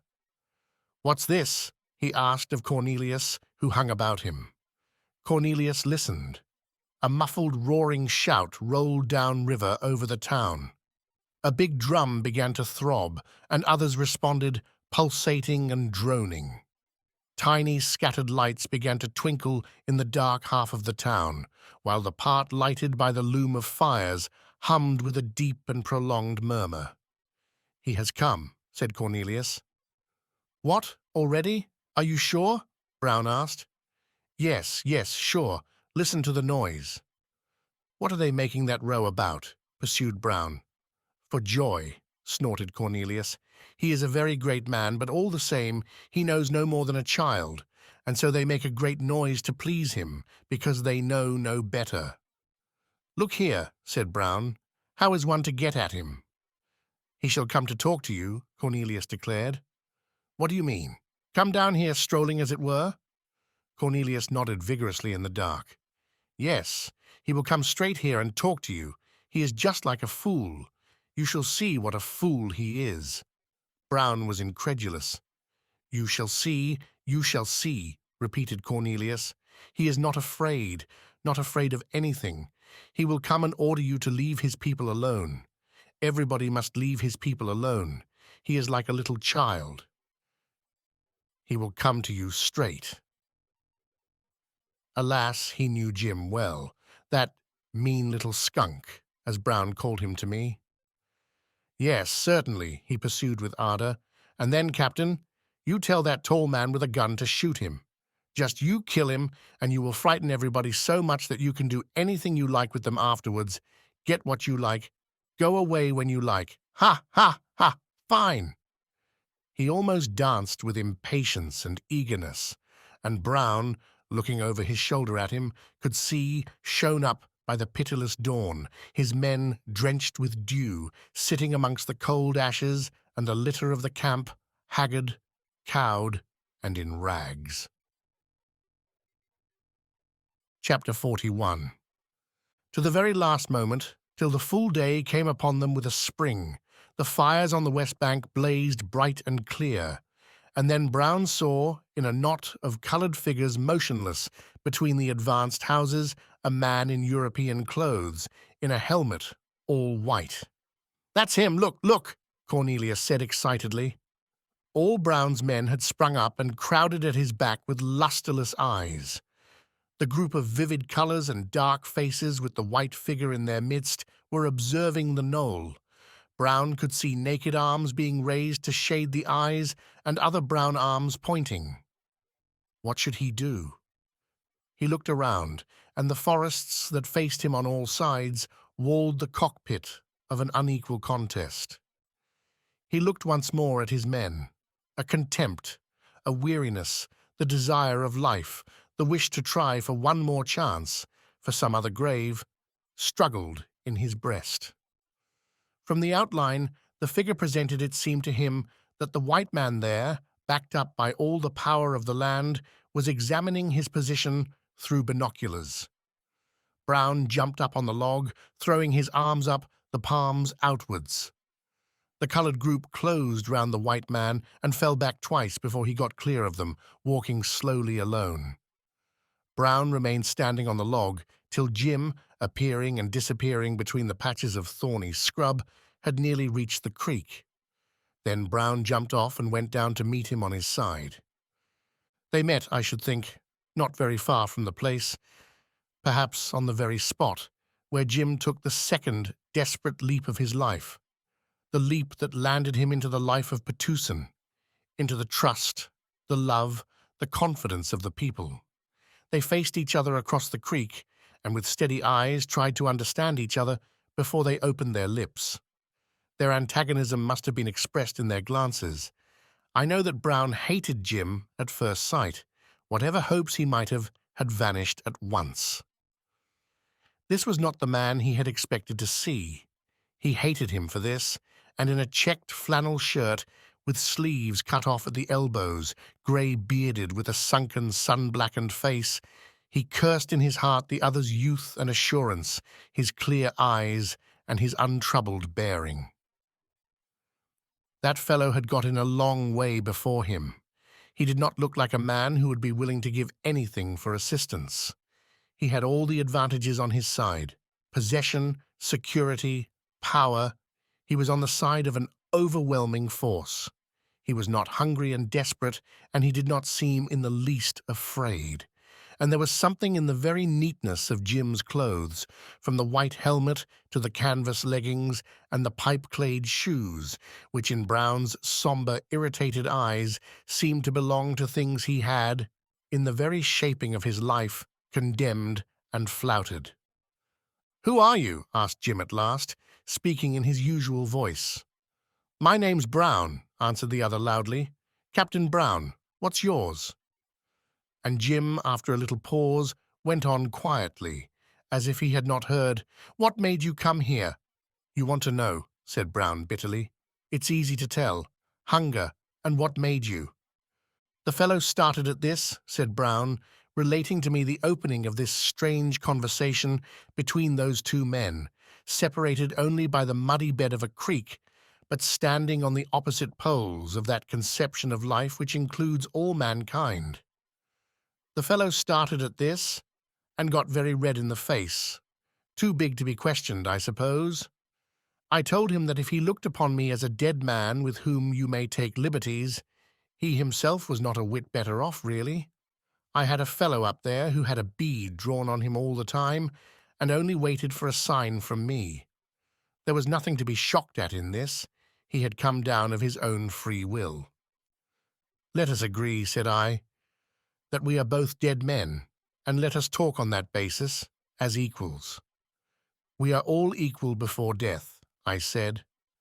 I admitted I was there like a rat in a trap, but we had been driven to it, and even a trapped rat can give a bite. He caught me up in a moment. "Not if you don't go near the trap till the rat is dead." I told him that sort of game was good enough for these native friends of his, but I would have thought him too white to serve even a rat so. Yes, I had wanted to talk with him. Not to beg for my life, though. My fellows were, well, what they were, men like himself, anyhow. All we wanted from him was to come on in the devil's name and have it out. "God d—n it," said I, while he stood there as still as a wooden post. "You don't want to come out here every day with your glasses to count how many of us are left on our feet. Come, either bring your infernal crowd along, or let us go out and starve in the open sea, by God. You have been white once, for all your tall talk of this being your own people and you being one with them. Are you? And what the devil do you get for it? What is it you've found here that is so precious? Hey? You don't want us to come down here, perhaps, do you? You are 200 to 1. You don't want us to come down into the open. Ah, I promise you we shall give you some sport before you've done. You talk about me making a cowardly set upon unoffending people. What's that to me that they are unoffending when I am starving for next to no offence? But I am not a coward. Don't you be one. Bring them along, or by all the fiends, we shall yet manage to send half your unoffending town to heaven with us in smoke." He was terrible, relating this to me, this tortured skeleton of a man drawn up together with his face over his knees, upon a miserable bed in that wretched hovel, and lifting his head to look at me with malignant triumph. "That's what I told him. I knew what to say," he began again, feebly at first, but working himself up with incredible speed into a fiery utterance of his scorn. "We aren't going into the forest to wander like a string of living skeletons dropping one after another for ants to go to work upon us before we are fairly dead. Oh, no. You don't deserve a better fate," he said. "And what do you deserve?" I shouted at him. "You that I find skulking here with your mouth full of your responsibility, of innocent lives, of your infernal duty? What do you know more of me than I know of you? I came here for food. Do you hear? Food to fill our bellies. And what did you come for? What did you ask for when you came here? We don't ask you for anything but to give us a fight or a clear road to go back whence we came. I would fight with you now, says he, pulling at his little moustache. And I would let you shoot me. And welcome, I said. This is as good a jumping-off place for me as another. I am sick of my infernal luck, but it would be too easy. There are my men in the same boat, and by God, I am not the sort to jump out of trouble and leave them in a lurch, I said. He stood thinking for a while, and then wanted to know what I had done. Out there, he says, tossing his head downstream, to be hazed about so. Have we met to tell each other the story of our lives? I asked him. Suppose you begin? No? Well, I'm sure I don't want to hear. Keep it to yourself. I know it is no better than mine. I've lived, and so did you, though you talk as if you were one of those people that should have wings, so as to go about without touching the dirty earth. Well, it is dirty. I haven't got any wings. I am here because I was afraid once in my life. Want to know what of? Of a prison. That scares me, and you may know it, if it's any good to you. I won't ask you what scared you into this infernal hole, where you seem to have found pretty pickings. That's your luck, and this is mine. The privilege to beg for the favor of being shot quickly, or else kicked out to go free and starve in my own way. His debilitated body shook with an exultation so vehement, so assured, and so malicious that it seemed to have driven off the death waiting for him in that hut. The corpse of his mad self-love uprose from rags and destitution as from the dark horrors of a tomb. It is impossible to say how much he lied to Jim then, how much he lied to me now, and to himself always. Vanity plays lurid tricks with our memory, and the truth of every passion wants some pretense to make it live. Standing at the gate of the other world in the guise of a beggar, he had slapped this world's face. He had spat on it. He had thrown upon it an immensity of scorn and revolt at the bottom of his misdeeds. He had overcome them all, men, women, savages, traders, ruffians, missionaries, and Jim, that beefy-faced beggar. I did not begrudge him this triumph in articulo mortis, this almost posthumous illusion of having trampled all the earth under his feet. While he was boasting to me, in his sordid and repulsive agony, I couldn't help thinking of the chuckling talk relating to the time of his greatest splendor when, during a year or more, Gentleman Brown's ship was to be seen for many days on end, hovering off an islet befringed with green upon azure, with the dark dot of the mission house on a white beach, while Gentleman Brown, ashore, was casting his spells over a romantic girl for whom Melanesia had been too much, and giving hopes of a remarkable conversion to her husband. The poor man, some time or other, had been heard to express the intention of winning Captain Brown to a better way of life. Bag Gentleman Brown for glory, as a leery-eyed loafer expressed it once, just to let them see up above what a Western Pacific trading skipper looks like. And this was the man, too, who had run off with a dying woman, and had shed tears over her body. Carried on like a big baby, his then-mate was never tired of telling, and where the fun came in, may I be kicked to death by diseased Kanakas if I know. Why, gents, she was too far gone when he brought her aboard to know him. She just lay there on her back in his bunk, staring at the beam with awful shining eyes. And then she died. Damn bad sort of fever, I guess. I remembered all these stories while, wiping his matted lump of a beard with a livid hand, he was telling me from his noisome couch how he got round, got in, got home, on that confounded, immaculate, don't-you-touch-me sort of fellow.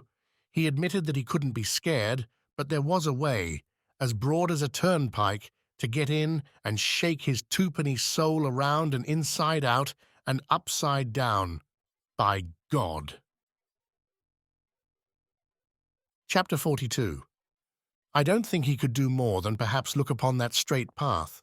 He seemed to have been puzzled by what he saw, for he interrupted himself in his narrative more than once to exclaim, "He nearly slipped from me there. I could not make him out. Who was he?" And after glaring at me wildly, he would go on, jubilating and sneering. To me, the conversation of these two across the creek appears now as the deadliest kind of duel on which fate looked on with her cold-eyed knowledge of the end. No, he didn't turn Jim's soul inside out, but I am much mistaken if the spirit so utterly out of his reach had not been made to taste to the full the bitterness of that contest. These were the emissaries with whom the world he had renounced was pursuing him in his retreat, white men from out there where he did not think himself good enough to live. This was all that came to him, a menace, a shock, a danger to his work. I suppose it is this sad, half-resentful, half-resigned feeling, piercing through the few words Jim said now and then, that puzzled Brown so much in the reading of his character. Some great men owe most of their greatness to the ability of detecting in those they destine for their tools the exact quality of strength that matters for their work. And Brown, as though he had been really great, had a satanic gift of finding out the best and the weakest spot in his victims. He admitted to me that Jim wasn't of the sort that can be got over by truckling, and accordingly he took care to show himself as a man, confronting without dismay ill luck, censure, and disaster. The smuggling of a few guns was no great crime, he pointed out. As to coming to Patusan, who had the right to say he hadn't come to beg? The infernal people here let loose at him from both banks without staying to ask questions. He made the point brazenly, for in truth, Diane Warris's energetic action had prevented the greatest calamities. Because Brown told me distinctly that, perceiving the size of the place, he had resolved instantly in his mind that as soon as he had gained a footing, he would set fire right and left, and begin by shooting down everything living in sight in order to cow and terrify the population.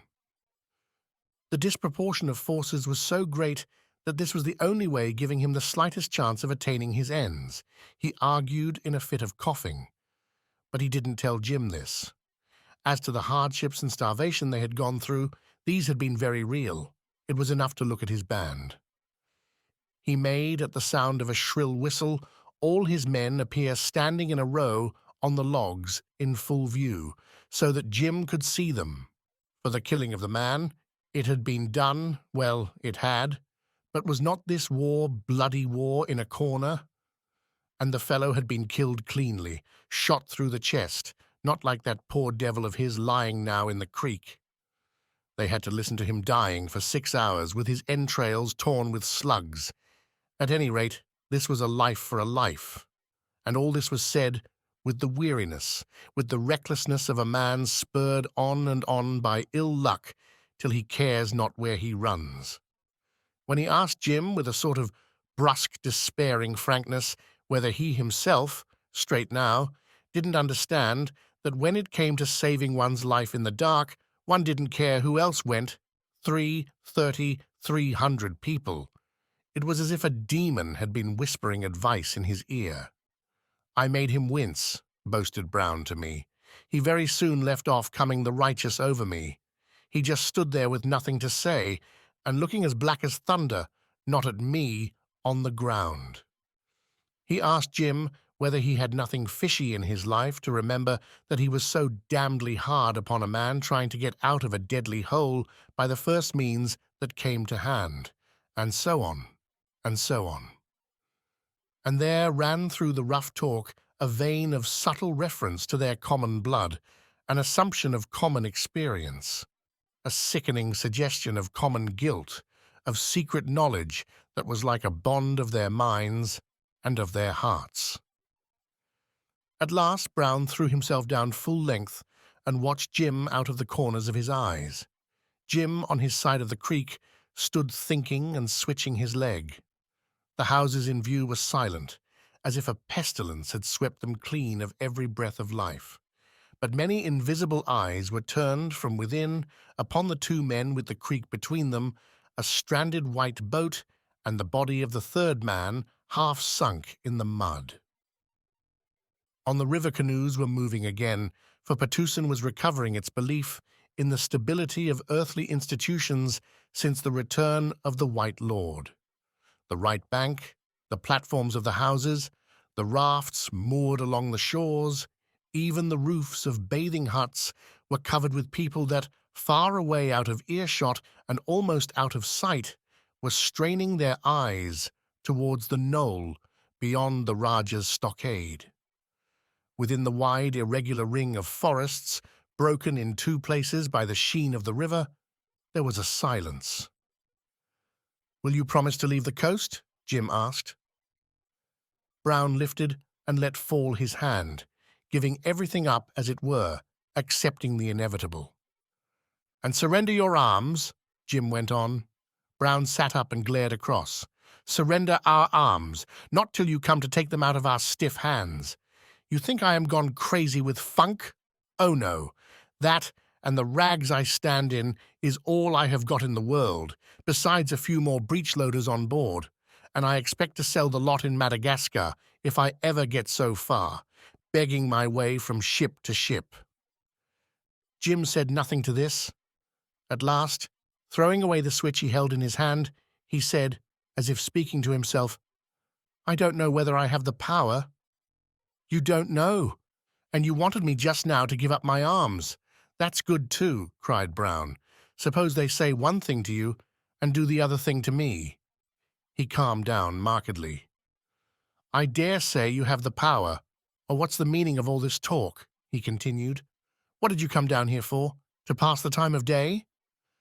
"Very well," said Jim, lifting his head suddenly after a long silence. "You shall have a clear road or else a clear fight." He turned on his heel and walked away. Brown got up at once, but he did not go up the hill till he had seen Jim disappear between the first houses. He never set his eyes on him again. On his way back he met Cornelius slouching down with his head between his shoulders. He stopped before Brown.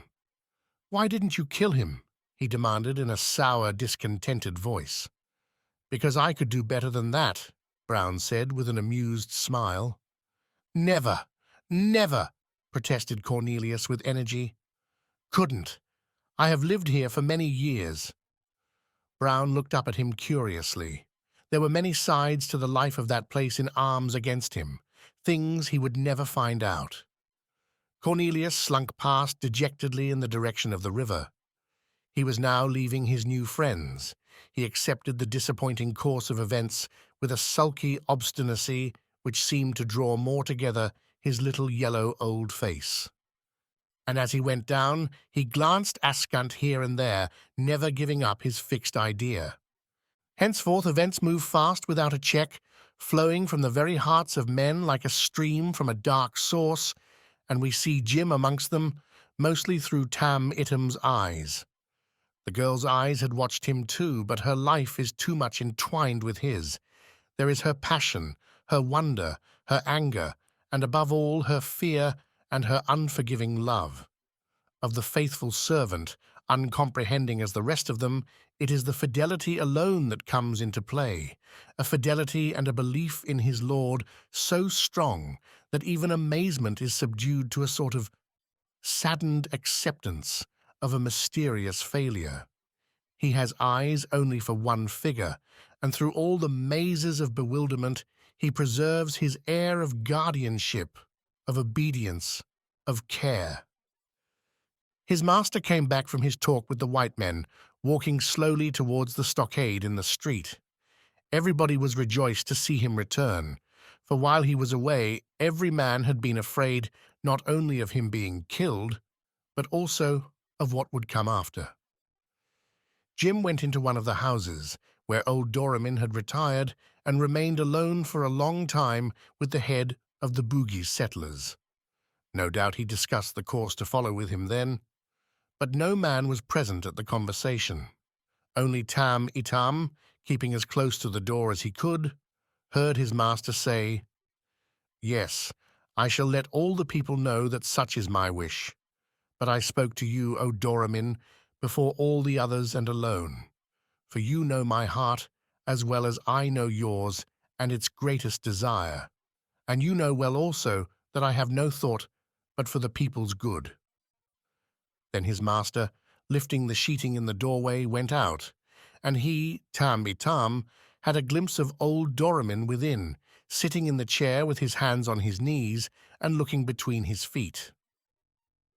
Afterwards, he followed his master to the fort, where all the principal Bugis and Patusan inhabitants had been summoned for a talk.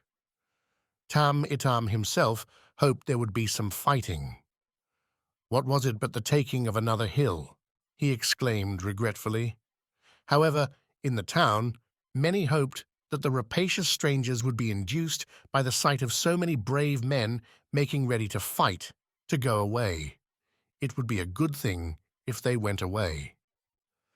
Since Jim's arrival had been made known before daylight by the gun fired from the fort and the beating of the big drum there, the fear that had hung over Patusan had broken and subsided like a wave on a rock, leaving the seething foam of excitement, curiosity, and endless speculation. Half of the population had been ousted out of their homes for purposes of defense and were living in the street on the left side of the river, crowding round the fort and in momentary expectation of seeing their abandoned dwellings on the threatened bank burst into flames. The general anxiety was to see the matter settled quickly. Food, through Jules' care, had been served out to the refugees. Nobody knew what their white man would do. Some remarked that it was worse than in Sheriff Ali's war. Then many people did not care. Now everybody had something to lose. The movements of canoes passing to and fro between the two parts of the town were watched with interest. A couple of Bugis warboats lay anchored in the middle of the stream to protect the river, and a thread of smoke stood at the bow of each. The men in them were cooking their midday rice when Jim, after his interviews with Brown and Doramin, crossed the river and entered by the water gate of his fort. The people inside crowded round him, so that he could hardly make his way to the house. They had not seen him before, because on his arrival during the night he had only exchanged a few words with the girl, who had come down to the landing stage for the purpose, and had then gone on at once to join the chiefs and the fighting men on the other bank. People shouted greetings after him. One old woman raised a laugh by pushing her way to the front, madly and enjoining him in a scolding voice to see to it that her two sons, who were with Doramin, did not come to harm at the hands of the robbers. Several of the bystanders tried to pull her away, but she struggled and cried, "Let me go. What is this, O Muslims? This laughter is unseemly. Are they not cruel, bloodthirsty robbers bent on killing?"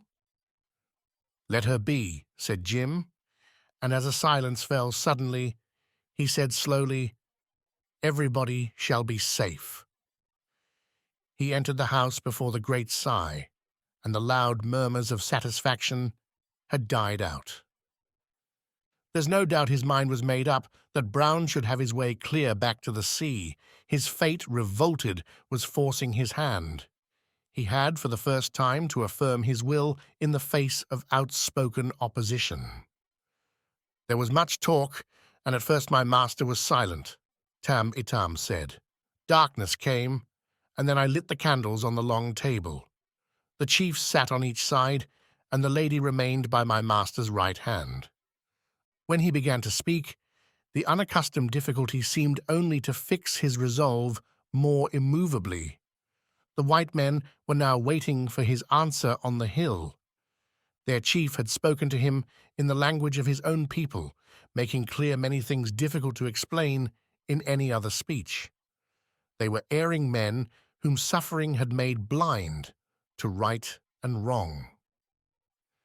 It is true that lives had been lost already, but why lose more? He declared to his hearers, the assembled heads of the people, that their welfare was his welfare, their losses his losses, their mourning his mourning. He looked round at the grave, listening faces and told them to remember that they had fought and worked side by side. They knew his courage. Here a murmur interrupted him, and that he had never deceived them. For many years they had dwelt together. He loved the land and the people living in it with a very great love. He was ready to answer with his life for any harm that should come to them if the white men with beards were allowed to retire. They were evil-doers, but their destiny had been evil too. Had he ever advised them ill? Had his words ever brought suffering to the people? He asked. He believed that it would be best to let these whites and their followers go with their lives. It would be a small gift. I, whom you have tried and found always true, ask you to let them go. He turned to Doramin. The old Nakoda made no movement. Then, said Jim, call in Dan Waris, your son, my friend, for in this business I shall not lead. Chapter 43. Tam Itam behind his chair was thunderstruck. The declaration produced an immense sensation. Let them go because this is best in my knowledge which has never deceived you, Jim insisted. There was a silence. In the darkness of the courtyard could be heard the subdued whispering, shuffling noise of many people. Doramin raised his heavy head and said that there was no more reading of hearts than touching the sky with the hand. But he consented. The others gave their opinion in turn. It is best. Let them go, and so on. But most of them simply said that they believed Tuan Jim. In this simple form of assent to his will lies the whole gist of the situation, their creed, his truth, and the testimony to that faithfulness which made him in his own eyes the equal of the impeccable men who never fall out of the ranks. Stein's words, romantic, romantic, seem to ring over those distances that will never give him up now to a world indifferent to his failings and his virtues, and to that ardent and clinging affection that refuses him the dole of tears in the bewilderment of a great grief and of eternal separation. From the moment the sheer truthfulness of his last 3 years of life carries the day against the ignorance, the fear, and the anger of men, he appears no longer to me as I saw him last, a white speck catching all the dim light left upon a somber coast and the darkened sea, but greater and more pitiful in the loneliness of his soul that remains even for her who loved him best, a cruel and insoluble mystery. It is evident that he did not mistrust Brown. There was no reason to doubt the story, whose truth seemed warranted by the rough frankness, by a sort of virile sincerity in accepting the morality and the consequences of his acts.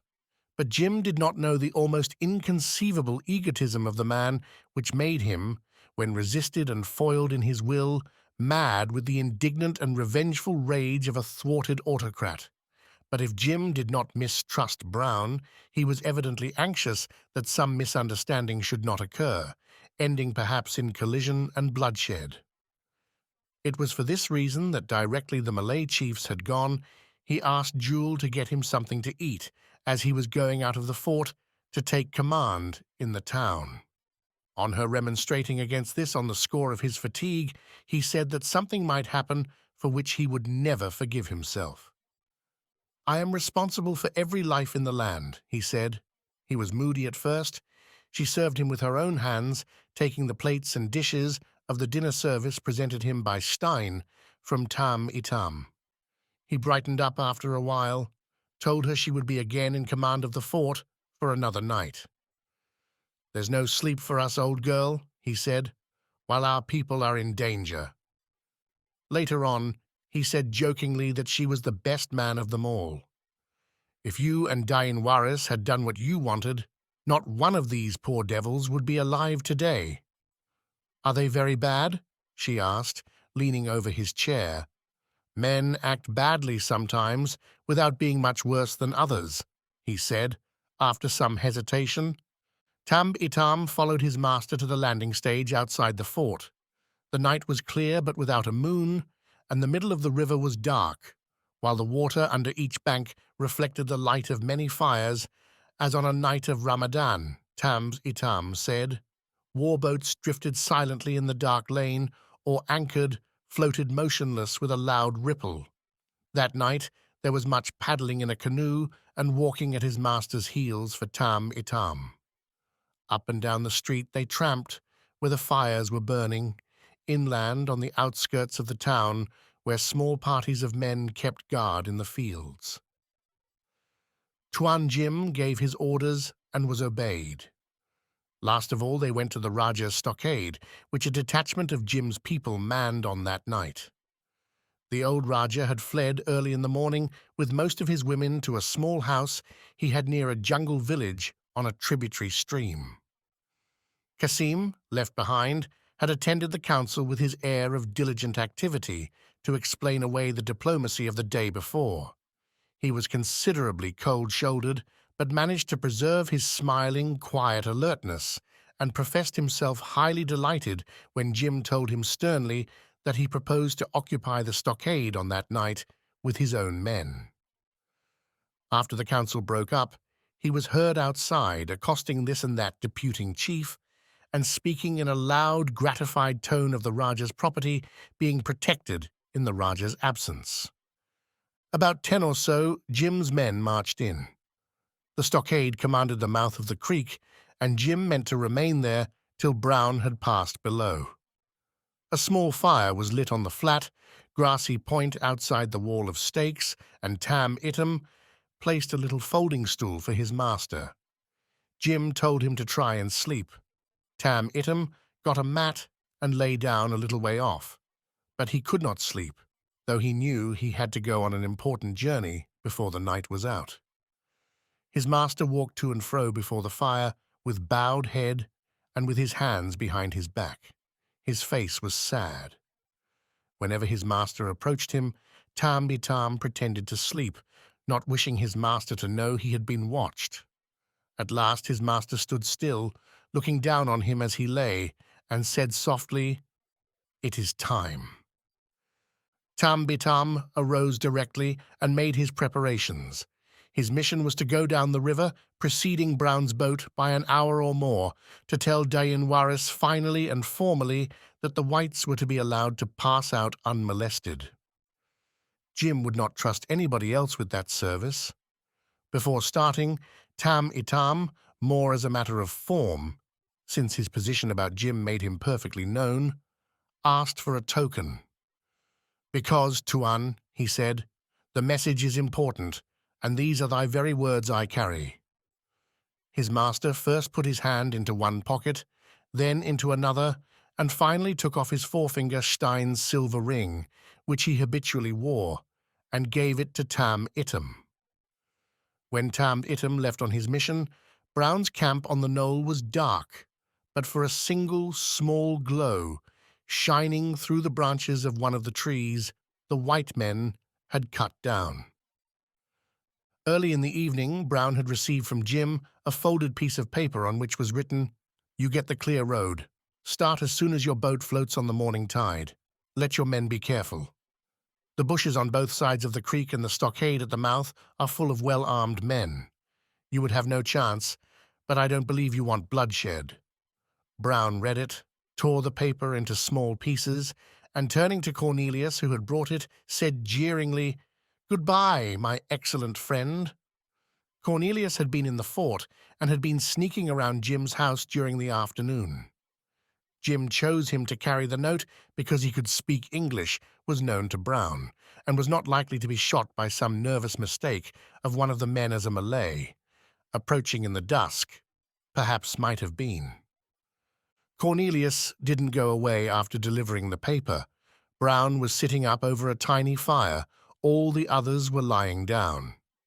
"I could tell you something you would like to know," Cornelius mumbled crossly. Brown paid no attention. "You did not kill him," went on the other, "and what do you get for it? You might have had money from the Rajah besides the loot of all the Bugis' houses, and now you get nothing." "You had better clear out from here," growled Brown, without even looking at him. But Cornelius let himself drop by his side and began to whisper very fast, touching his elbow from time to time. What he had to say made Brown sit up at first, with a curse. He had simply informed him of Diane Warris's armed party down the river. At first, Brown saw himself completely sold and betrayed, but a moment's reflection convinced him that there could be no treachery intended. He said nothing, and after a while Cornelius remarked, in a tone of complete indifference, that there was another way out of the river which he knew very well. "A good thing to know, too," said Brown, pricking up his ears, and Cornelius began to talk of what went on in town and repeated all that had been said in council, gossiping in an even undertone at Brown's ear, as you talk amongst sleeping men you do not wish to wake. "He thinks he has made me harmless, does he?" mumbled Brown very low. "Yes, he is a fool, a little child. He came here and robbed me," droned on Cornelius, "and he made all the people believe him. But if something happened that they did not believe him any more, where would he be? And the Boogie's Dine, who is waiting for you down the river there, Captain, is the very man who chased you up here when you first came."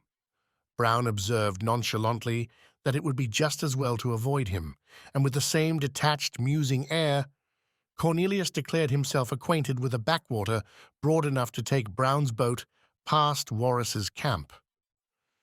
"You will have to be quiet," he said as an afterthought, "for in one place we pass close behind his camp, very close. They are camped ashore with their boats hauled up." "Oh, we know how to be as quiet as mice. Never fear," said Brown. Cornelius stipulated that in case he were to pilot Brown out, his canoe should be towed. "I'll have to get back quick," he explained. It was 2 hours before the dawn when word was passed to the stockade from outlying watchers that the white robbers were coming down to their boat. In a very short time, every armed man from one end of Patusan to the other was on the alert. Yet the banks of the river remained so silent that but for the fires burning with sudden blurred flares, the town might have been asleep as if in peacetime. A heavy mist lay very low on the water, making a sort of elusive grey light that showed nothing. When Brown's longboat glided out of the creek into the river, Jim was standing on the low point of land before the Rajah's stockade, on the very spot where for the first time he put his foot on Patusan's shore. A shadow loomed up, moving in the greyness, solitary, very bulky, and yet constantly eluding the eye.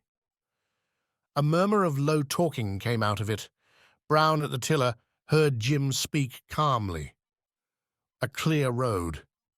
You had better trust to the current while the fog lasts. But this will lift presently." "Yes, presently we shall see clear," replied Brown. The 30 or 40 men standing with muskets at ready outside the stockade held their breath. The Boogie's owner of the prow, whom I saw on Stein's veranda, and who was amongst them, told me that the boat, shaving the low point close, seemed for a moment to grow big and hang over it like a mountain. "If you think it worth your while to wait a day outside," called out Jim, "I'll try to send you down something, a bullock, some yams, what I can." The shadow went on moving. "Yes, do," said a voice blank and muffled out of the fog. Not one of the many attentive listeners understood what the words meant, and then Brown and his men in their boat floated away, fading spectrally without the slightest sound. Thus Brown, invisible in the mist, goes out of Patusan elbow to elbow with Cornelius in the stern sheets of the longboat. "Perhaps you shall get a small bullock," said Cornelius. "Oh, yes, bullock, yam. You'll get it if he said so. He always speaks the truth. He stole everything I had. I suppose you like a small bullock better than the loot of many houses."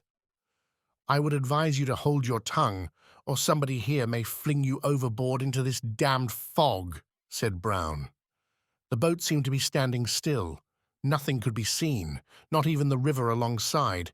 Only the water dust flew and trickled, condensed, down their beards and faces. It was weird, Brown told me.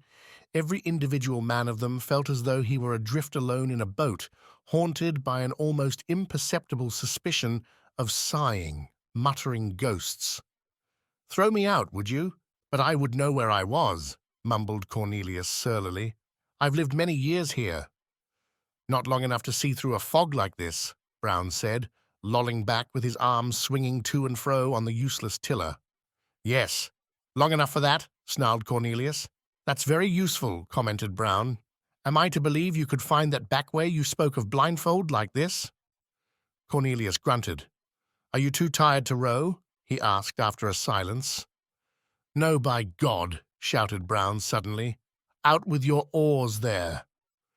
There was a great knocking in the fog, which after a while settled into a regular grind of invisible sweeps against invisible thole-pins. Otherwise, nothing was changed, and but for the slight splash of a dipped blade, it was like rowing a balloon car in a cloud, said Brown. Thereafter, Cornelius did not open his lips except to ask querulously for somebody to bail out his canoe, which was towing behind the longboat. Gradually, the fog whitened and became luminous ahead. To the left, Brown saw a darkness, as though he had been looking at the back of the departing night.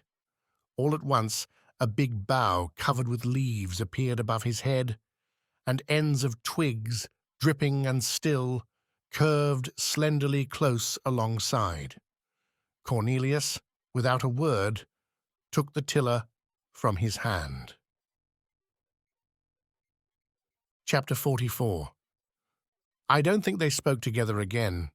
The boat entered a narrow by-channel where it was pushed by the oar blades, set into crumbling banks, and there was a gloom as if enormous black wings had been outspread above the mist that filled its depth to the summits of the trees. The branches overhead showered big drops through the gloomy fog. At a mutter from Cornelius, Brown ordered his men to load. I'll give you a chance to get even with them before we're done, you dismal cripples, you, he said to his gang. Mind you don't throw it away, you hounds. Low growls answered that speech. Cornelius showed much fussy concern for the safety of his canoe. Meantime, Tam Itam had reached the end of his journey. The fog had delayed him a little, but he had paddled steadily, keeping in touch with the south bank. By and by, daylight came like a glow in a ground-glass globe. The shores made on each side of the river a dark smudge, in which one could detect hints of columnar forms and shadows of twisted branches high up. The mist was still thick on the water, but a good watch was being kept, for as Iam's Itam approached the camp, the figures of two men emerged out of the white vapor, and voices spoke to him boisterously. He answered, and presently a canoe lay alongside, and he exchanged news with the paddlers. All was well. The trouble was over. Then the men in the canoe let go their grip on the side of his dugout and incontinently fell out of sight. He pursued his way till he heard voices coming to him quietly over the water and saw, under the now lifting, swirling mist, the glow of many little fires burning on a sandy stretch, backed by lofty thin timber and bushes. There again a lookout was kept, for he was challenged. He shouted his name as the two last sweeps of his paddle ran his canoe up on the strand. It was a big camp. Men crouched in many little knots under a subdued murmur of early morning talk. Many thin threads of smoke curled slowly on the white mist. Little shelters, elevated above the ground, had been built for the chiefs.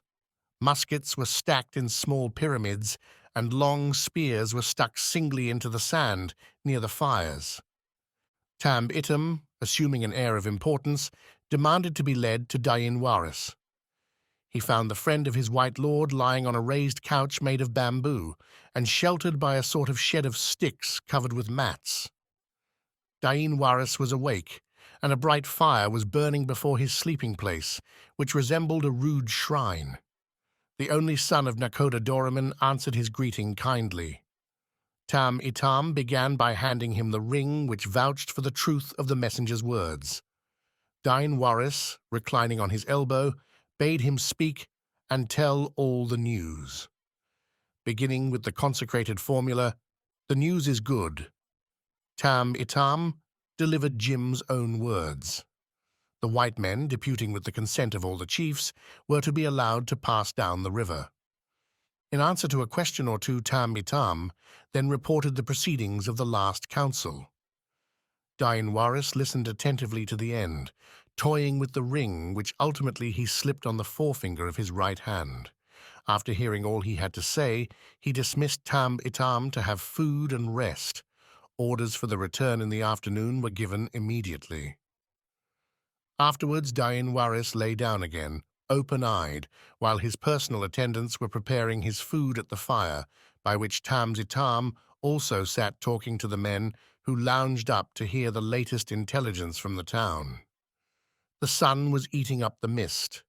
A good watch was kept upon the reach of the main stream, where the boat of the whites was expected to appear every moment. It was then that Brown took his revenge upon the world which, after 20 years of contemptuous and reckless bullying, refused him the tribute of a common robber's success. It was an act of cold-blooded ferocity, and it consoled him on his deathbed like a memory of an indomitable defiance. Stealthily, he landed his men on the other side of the island, opposite to the Bugis camp, and led them across.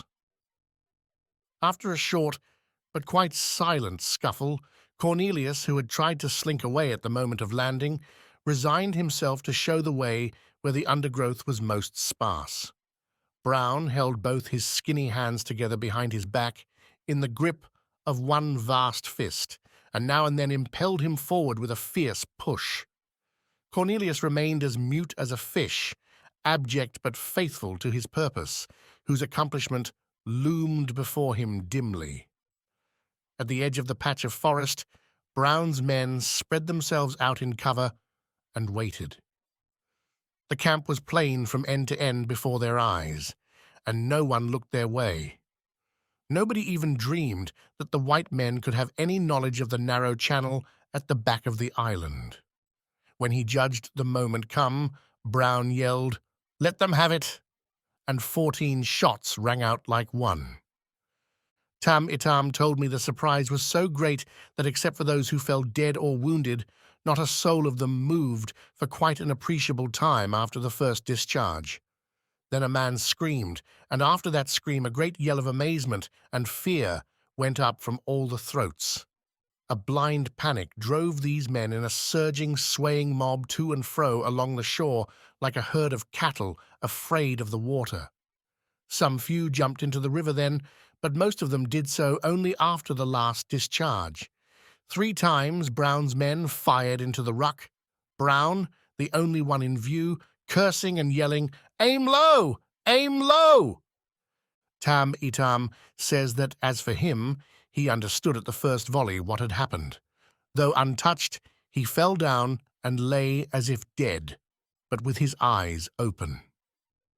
At the sound of the first shots, Dain Waris, reclining on the couch, jumped up and ran out upon the open shore, just in time to receive a bullet in his forehead at the second discharge. Tam Itam saw him fling his arms wide open before he fell. Then, he says, a great fear came upon him. Not before. The white men retired as they had come, unseen. Thus Brown balanced his account with the evil fortune. Notice that even in this awful outbreak there is a superiority as of a man who carries right the abstract thing within the envelope of his common desires. It was not a vulgar and treacherous massacre. It was a lesson, a retribution, a demonstration of some obscure and awful attribute of our nature, which, I am afraid, is not so very far under the surface as we like to think. Afterwards, the whites depart unseen by Tam Itam, and seem to vanish from before men's eyes altogether. And the schooner, too, vanishes after the manner of stolen goods. But a story is told of a white longboat picked up a month later in the Indian Ocean by a cargo steamer. 2 parched, yellow, glassy-eyed, whispering skeletons in her recognized the authority of a third, who declared that his name was Brown. His schooner, he reported, bound south with a cargo of Java sugar, had sprung a bad leak and sank under his feet. He and his companions were the survivors of a crew of 6. The 2 died on board the steamer which rescued them. Brown lived to be seen by me, and I can testify that he had played his part to the last. It seems, however, that in going away they had neglected to cast off Cornelius's canoe.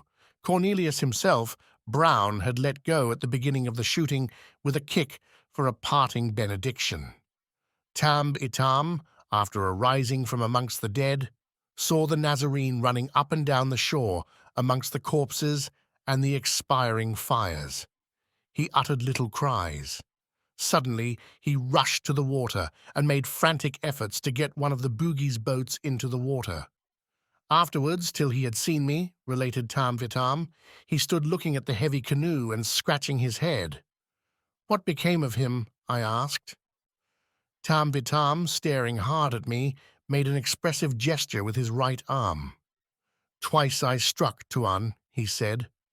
When he beheld me approaching, he cast himself violently on the ground and made a great outcry, kicking. He screeched like a frightened hen till he felt the point.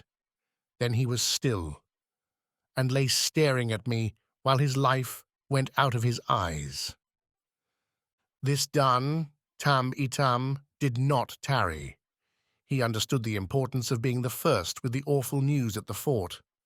There were, of course, many survivors of Dain-Waris's party, but in the extremity of panic, some had swum across the river, others had bolted into the bush. The fact is that they did not know really who struck that blow, whether more white robbers were not coming, whether they had not already got hold of the whole land. They imagined themselves to be the victims of a vast treachery, and utterly doomed to destruction. It is said that some small parties did not come in till 3 days afterwards. However, a few tried to make their way back to Patusan at once, and one of the canoes that were patrolling the river that morning was in sight of the camp at the very moment of the attack. It is true that at first the men in her leaped overboard and swam to the opposite bank, but afterwards they returned to their boat and started fearfully upstream. Of these Tam-Itam had an hour's advance. Chapter 45. When Tam-Itam, paddling madly, came into the town reach, the women, thronging the platforms before the houses, were looking out for the return of Dain-Waris's little fleet of boats. The town had a festive air. Here and there men, still with spears or guns in their hands, could be seen moving or standing on the shore in groups. Chinamen's shops had been opened early, but the marketplace was empty, and a sentry, still posted at the corner of the fort, made out Tam-Itam and shouted to those within. The gate was wide open. Tam-Itam jumped ashore and ran in headlong. The first person he met was the girl coming down from the house. Tam-Itam, disordered, panting, with trembling lips and wild eyes, stood for a time before her, as if a sudden spell had been laid on him. Then he broke out very quickly, "They have killed Dain-Waris, and many more." She clapped her hands, and her first words were, "Shut the gates." Most of the fortmen had gone back to their houses, but Tam-Itam hurried on the few who remained for their turn of duty within. The girl stood in the middle of the courtyard while the others ran about. "Doramin," she cried despairingly as Tam-Itam passed her. Next time he went by, he answered her thought rapidly, "Yes, but we have all the powder in Patusan." She caught him by the arm and, pointing at the house, "Call him out," she whispered, trembling. Tam-Itam ran up the steps. His master was sleeping. "It is I, Tam-Itam," he cried at the door, "with tidings that cannot wait." He saw Jim turn over on the pillow and open his eyes, and he burst out at once. "This, Tuan, is a day of evil, an accursed day." His master raised himself on his elbow to listen, just as Dain-Waris had done. And then Tam-Itam began his tale, trying to relate the story in order, calling Dain-Waris Panglima and saying, "The Panglima then called out to the chief of his own boatmen, 'Give Tam-Itam something to eat.'" When his master put his feet to the ground and looked at him with such a discomposed face that the words remained in his throat. "Speak out," said Jim. "Is he dead?" "May you live long," cried Tam Itam. It was a most cruel treachery. He ran out at the first shots and fell. His master walked to the window and with his fist struck at the shutter. The room was made light, and then in a steady voice, but speaking fast, he began to give him orders to assemble a fleet of boats for immediate pursuit, go to this man, to the other, send messengers. And as he talked, he sat down on the bed, stooping to lace his boots hurriedly, and suddenly looked up. "Why do you stand here?"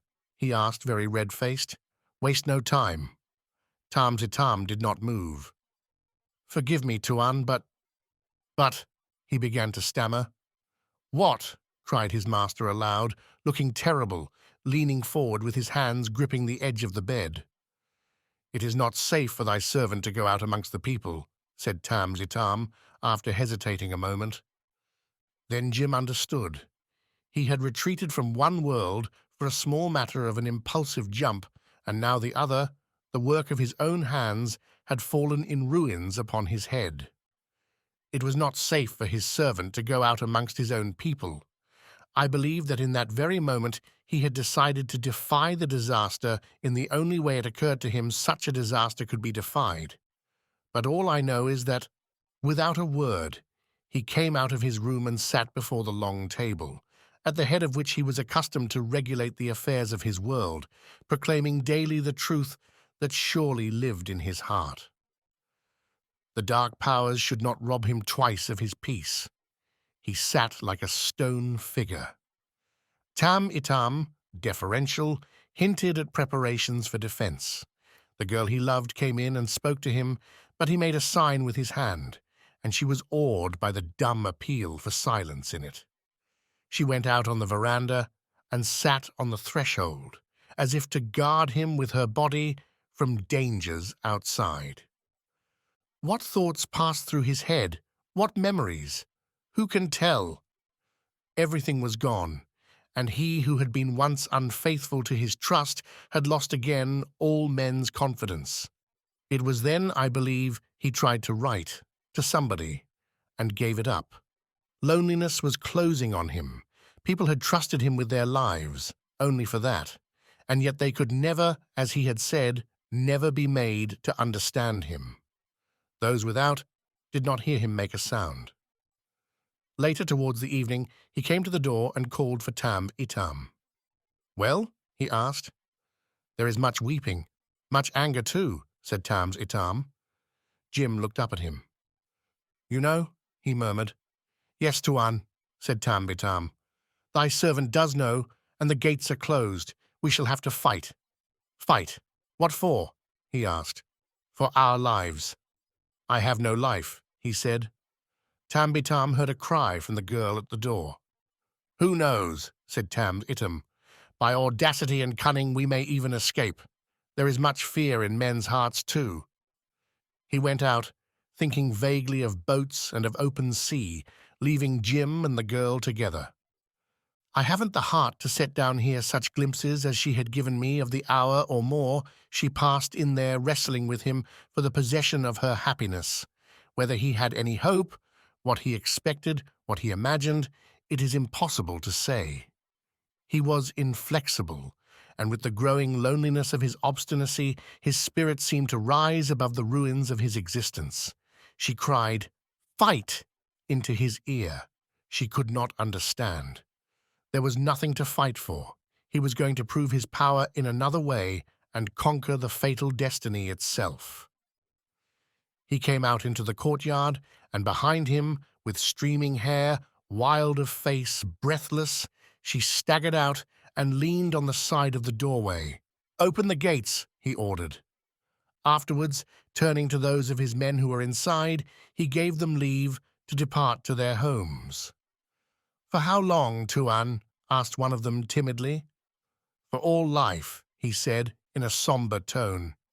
A hush had fallen upon the town after the outburst of wailing and lamentation that had swept over the river, like a gust of wind from the opened abode of sorrow. But rumors flew in whispers, filling the hearts with consternation and horrible doubts. The robbers were coming back, bringing many others with them, in a great ship, and there would be no refuge in the land for anyone. A sense of utter insecurity, as during an earthquake, pervaded the minds of men, who whispered their suspicions, looking at each other as if in the presence of some awful portent. The sun was sinking towards the forests when Dain Waris's body was brought into Doramin's campong. 4 men carried it in, covered decently with a white sheet which the old mother had sent out down to the gate to meet her son on his return. They laid him at Doramin's feet, and the old man sat still for a long time, one hand on each knee, looking down. The fronds of palms swayed gently, and the foliage of fruit trees stirred above his head. Every single man of his people was there, fully armed, when the old Nakoda at last raised his eyes. He moved them slowly over the crowd, as if seeking for a missing face. Again his chin sank on his breast. The whispers of many men mingled with the slight rustling of the leaves. The Malay who had brought Tam Itam and the girl to Samarang was there too. "Not so angry as many," he said to me, but struck with a great awe and wonder at the suddenness of men's fate, which hangs over their heads like a cloud charged with thunder. He told me that when Dain Waris's body was uncovered at a sign of Doramin's, he whom they often called the White Lord's friend was disclosed lying unchanged with his eyelids a little open as if about to wake. Doramin leaned forward a little more, like one looking for something fallen on the ground. His eyes searched the body from its feet to its head, for the wound, maybe. It was in the forehead and small, and there was no word spoken while one of the bystanders, stooping, took off the silver ring from the cold, stiff hand. In silence, he held it up before Doramin. A murmur of dismay and horror ran through the crowd at the sight of that familiar token. The old Nakoda stared at it, and suddenly let out one great fierce cry, deep from the chest, a roar of pain and fury, as mighty as the bellow of a wounded bull, bringing great fear into men's hearts by the magnitude of his anger and his sorrow that could be plainly discerned without words. There was a great stillness afterwards for a space, while the body was being borne aside by 4 men. They laid it down under a tree, and on the instant, with one long shriek, all the women of the household began to wail together. They mourned with shrill cries. The sun was setting, and in the intervals of screamed lamentations, the high sing-song voices of 2 old men, intoning the Koran, chanted alone. About this time, Jim, leaning on a gun carriage, looked at the river and turned his back on the house, and the girl in the doorway, panting as if she had run herself to a standstill, was looking at him across the yard. Tam Itam stood not far from his master, waiting patiently for what might happen. All at once Jim, who seemed to be lost in quiet thought, turned to him and said, "Time to finish this." "Tuan?" said Tam Itam, advancing with alacrity. He did not know what his master meant, but as soon as Jim made a movement, the girl started too and walked down into the open space. It seems that no one else of the people of the house was in sight. She tottered slightly, and about halfway down called out to Jim, who had apparently resumed his peaceful contemplation of the river. He turned round, setting his back against the gun. "Will you fight?" she cried. "There is nothing to fight for," he said. "Nothing is lost." Saying this, he made a step towards her. "Will you fly?" she cried again. "There is no escape," he said, stopping short, and she stood still also, silent, devouring him with her eyes. "And you shall go?" she said slowly. He bent his head. "Ah!" she exclaimed, peering at him as it were. "You are mad or false. Do you remember the night I prayed you to leave me, and you said that you could not, that it was impossible? Impossible! Do you remember you said you would never leave me? Why? I asked you for no promise. You promised unasked. Remember. Enough, poor girl, he said. I should not be worth having. Tam-i-Tam said that while they were talking, she would laugh loud and senselessly, like one under the visitation of God. His master put his hands to his head. He was fully dressed as for every day, but without a hat. She stopped laughing suddenly. For the last time, she cried menacingly, will you defend yourself? Nothing can touch me, he said, in a last flicker of superb egoism. Tam-i-Tam saw her lean forward where she stood, open her arms, and run at him swiftly. She flung herself upon his breast and clasped him round the neck. Ah, but I shall hold thee thus, she cried. Thou art mine. She sobbed on his shoulder. The sky over Patusan was blood-red, immense, streaming like an open vein. An enormous sun nestled crimson amongst the tree-tops, and the forest below had a black and forbidding face. Tam-i-Tam tells me that on that evening the aspect of the heavens was angry and frightful. I may well believe it, for I know that on that very day a cyclone passed within 60 miles of the coast, though there was hardly more than a languid stir of air in the place. Suddenly Tam-i-Tam saw Jim catch her arms, trying to unclasp her hands. She hung on them with her head fallen back. Her hair touched the ground. "Come here," his master called, and Tam-i-Tam helped to ease her down. It was difficult to separate her fingers. Jim, bending over her, looked earnestly upon her face and all at once ran to the landing stage.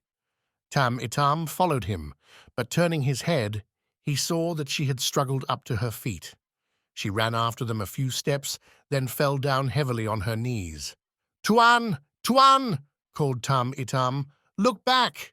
But Jim was already in a canoe, standing up paddle in hand. He did not look back. Tam-i-Tam had just time to scramble in after him when the canoe floated clear. The girl was then on her knees, with clasped hands, at the water gate. She remained thus for a time, in a supplicating attitude, before she sprang up. "You are false!" she screamed out after Jim. "Forgive me!" he cried. "Never! Never!" she called back. Tam-i-Tam took the paddle from Jim's hands, it being unseemly that he should sit while his lord paddled. When they reached the other shore, his master forbade him to come any farther. But Tam-i-Tam did follow him at a distance, walking up the slope to Doramin's campong. It was beginning to grow dark. Torches twinkled here and there. Those they met seemed awestruck and stood aside hastily to let Jim pass. The wailing of women came from above. The courtyard was full of armed Bugis with their followers and of Patusan people. I do not know what this gathering really meant. Were these preparations for war, or for vengeance, or to repulse a threatened invasion? Many days elapsed before the people had ceased to look out, quaking, for the return of the white men with long beards and in rags, whose exact relation to their own white man they could never understand. Even for those simple minds, poor Jim remains under a cloud. Doramin, alone, immense and desolate, sat in his armchair with the pair of flintlock pistols on his knees, faced by an armed throng. When Jim appeared, at somebody's exclamation, all the heads turned round together, and then the mass opened right and left, and he walked up a lane of averted glances. Whispers followed him, murmurs, "He has worked all the evil. He hath a charm." He heard them, perhaps. When he came up into the light of torches, the wailing of the women ceased suddenly. Doramin did not lift his head, and Jim stood silent before him for a time. Then he looked to the left and moved in that direction with measured steps. Dame Warris's mother crouched at the head of the body, and the grey, dishevelled hair concealed her face. Jim came up slowly, looked at his dead friend, lifting the sheet, then dropped it without a word. Slowly he walked back. "He came! He came!" was running from lip to lip, making a murmur to which he moved. He hath taken it upon his own head, a voice said aloud. He heard this and turned to the crowd.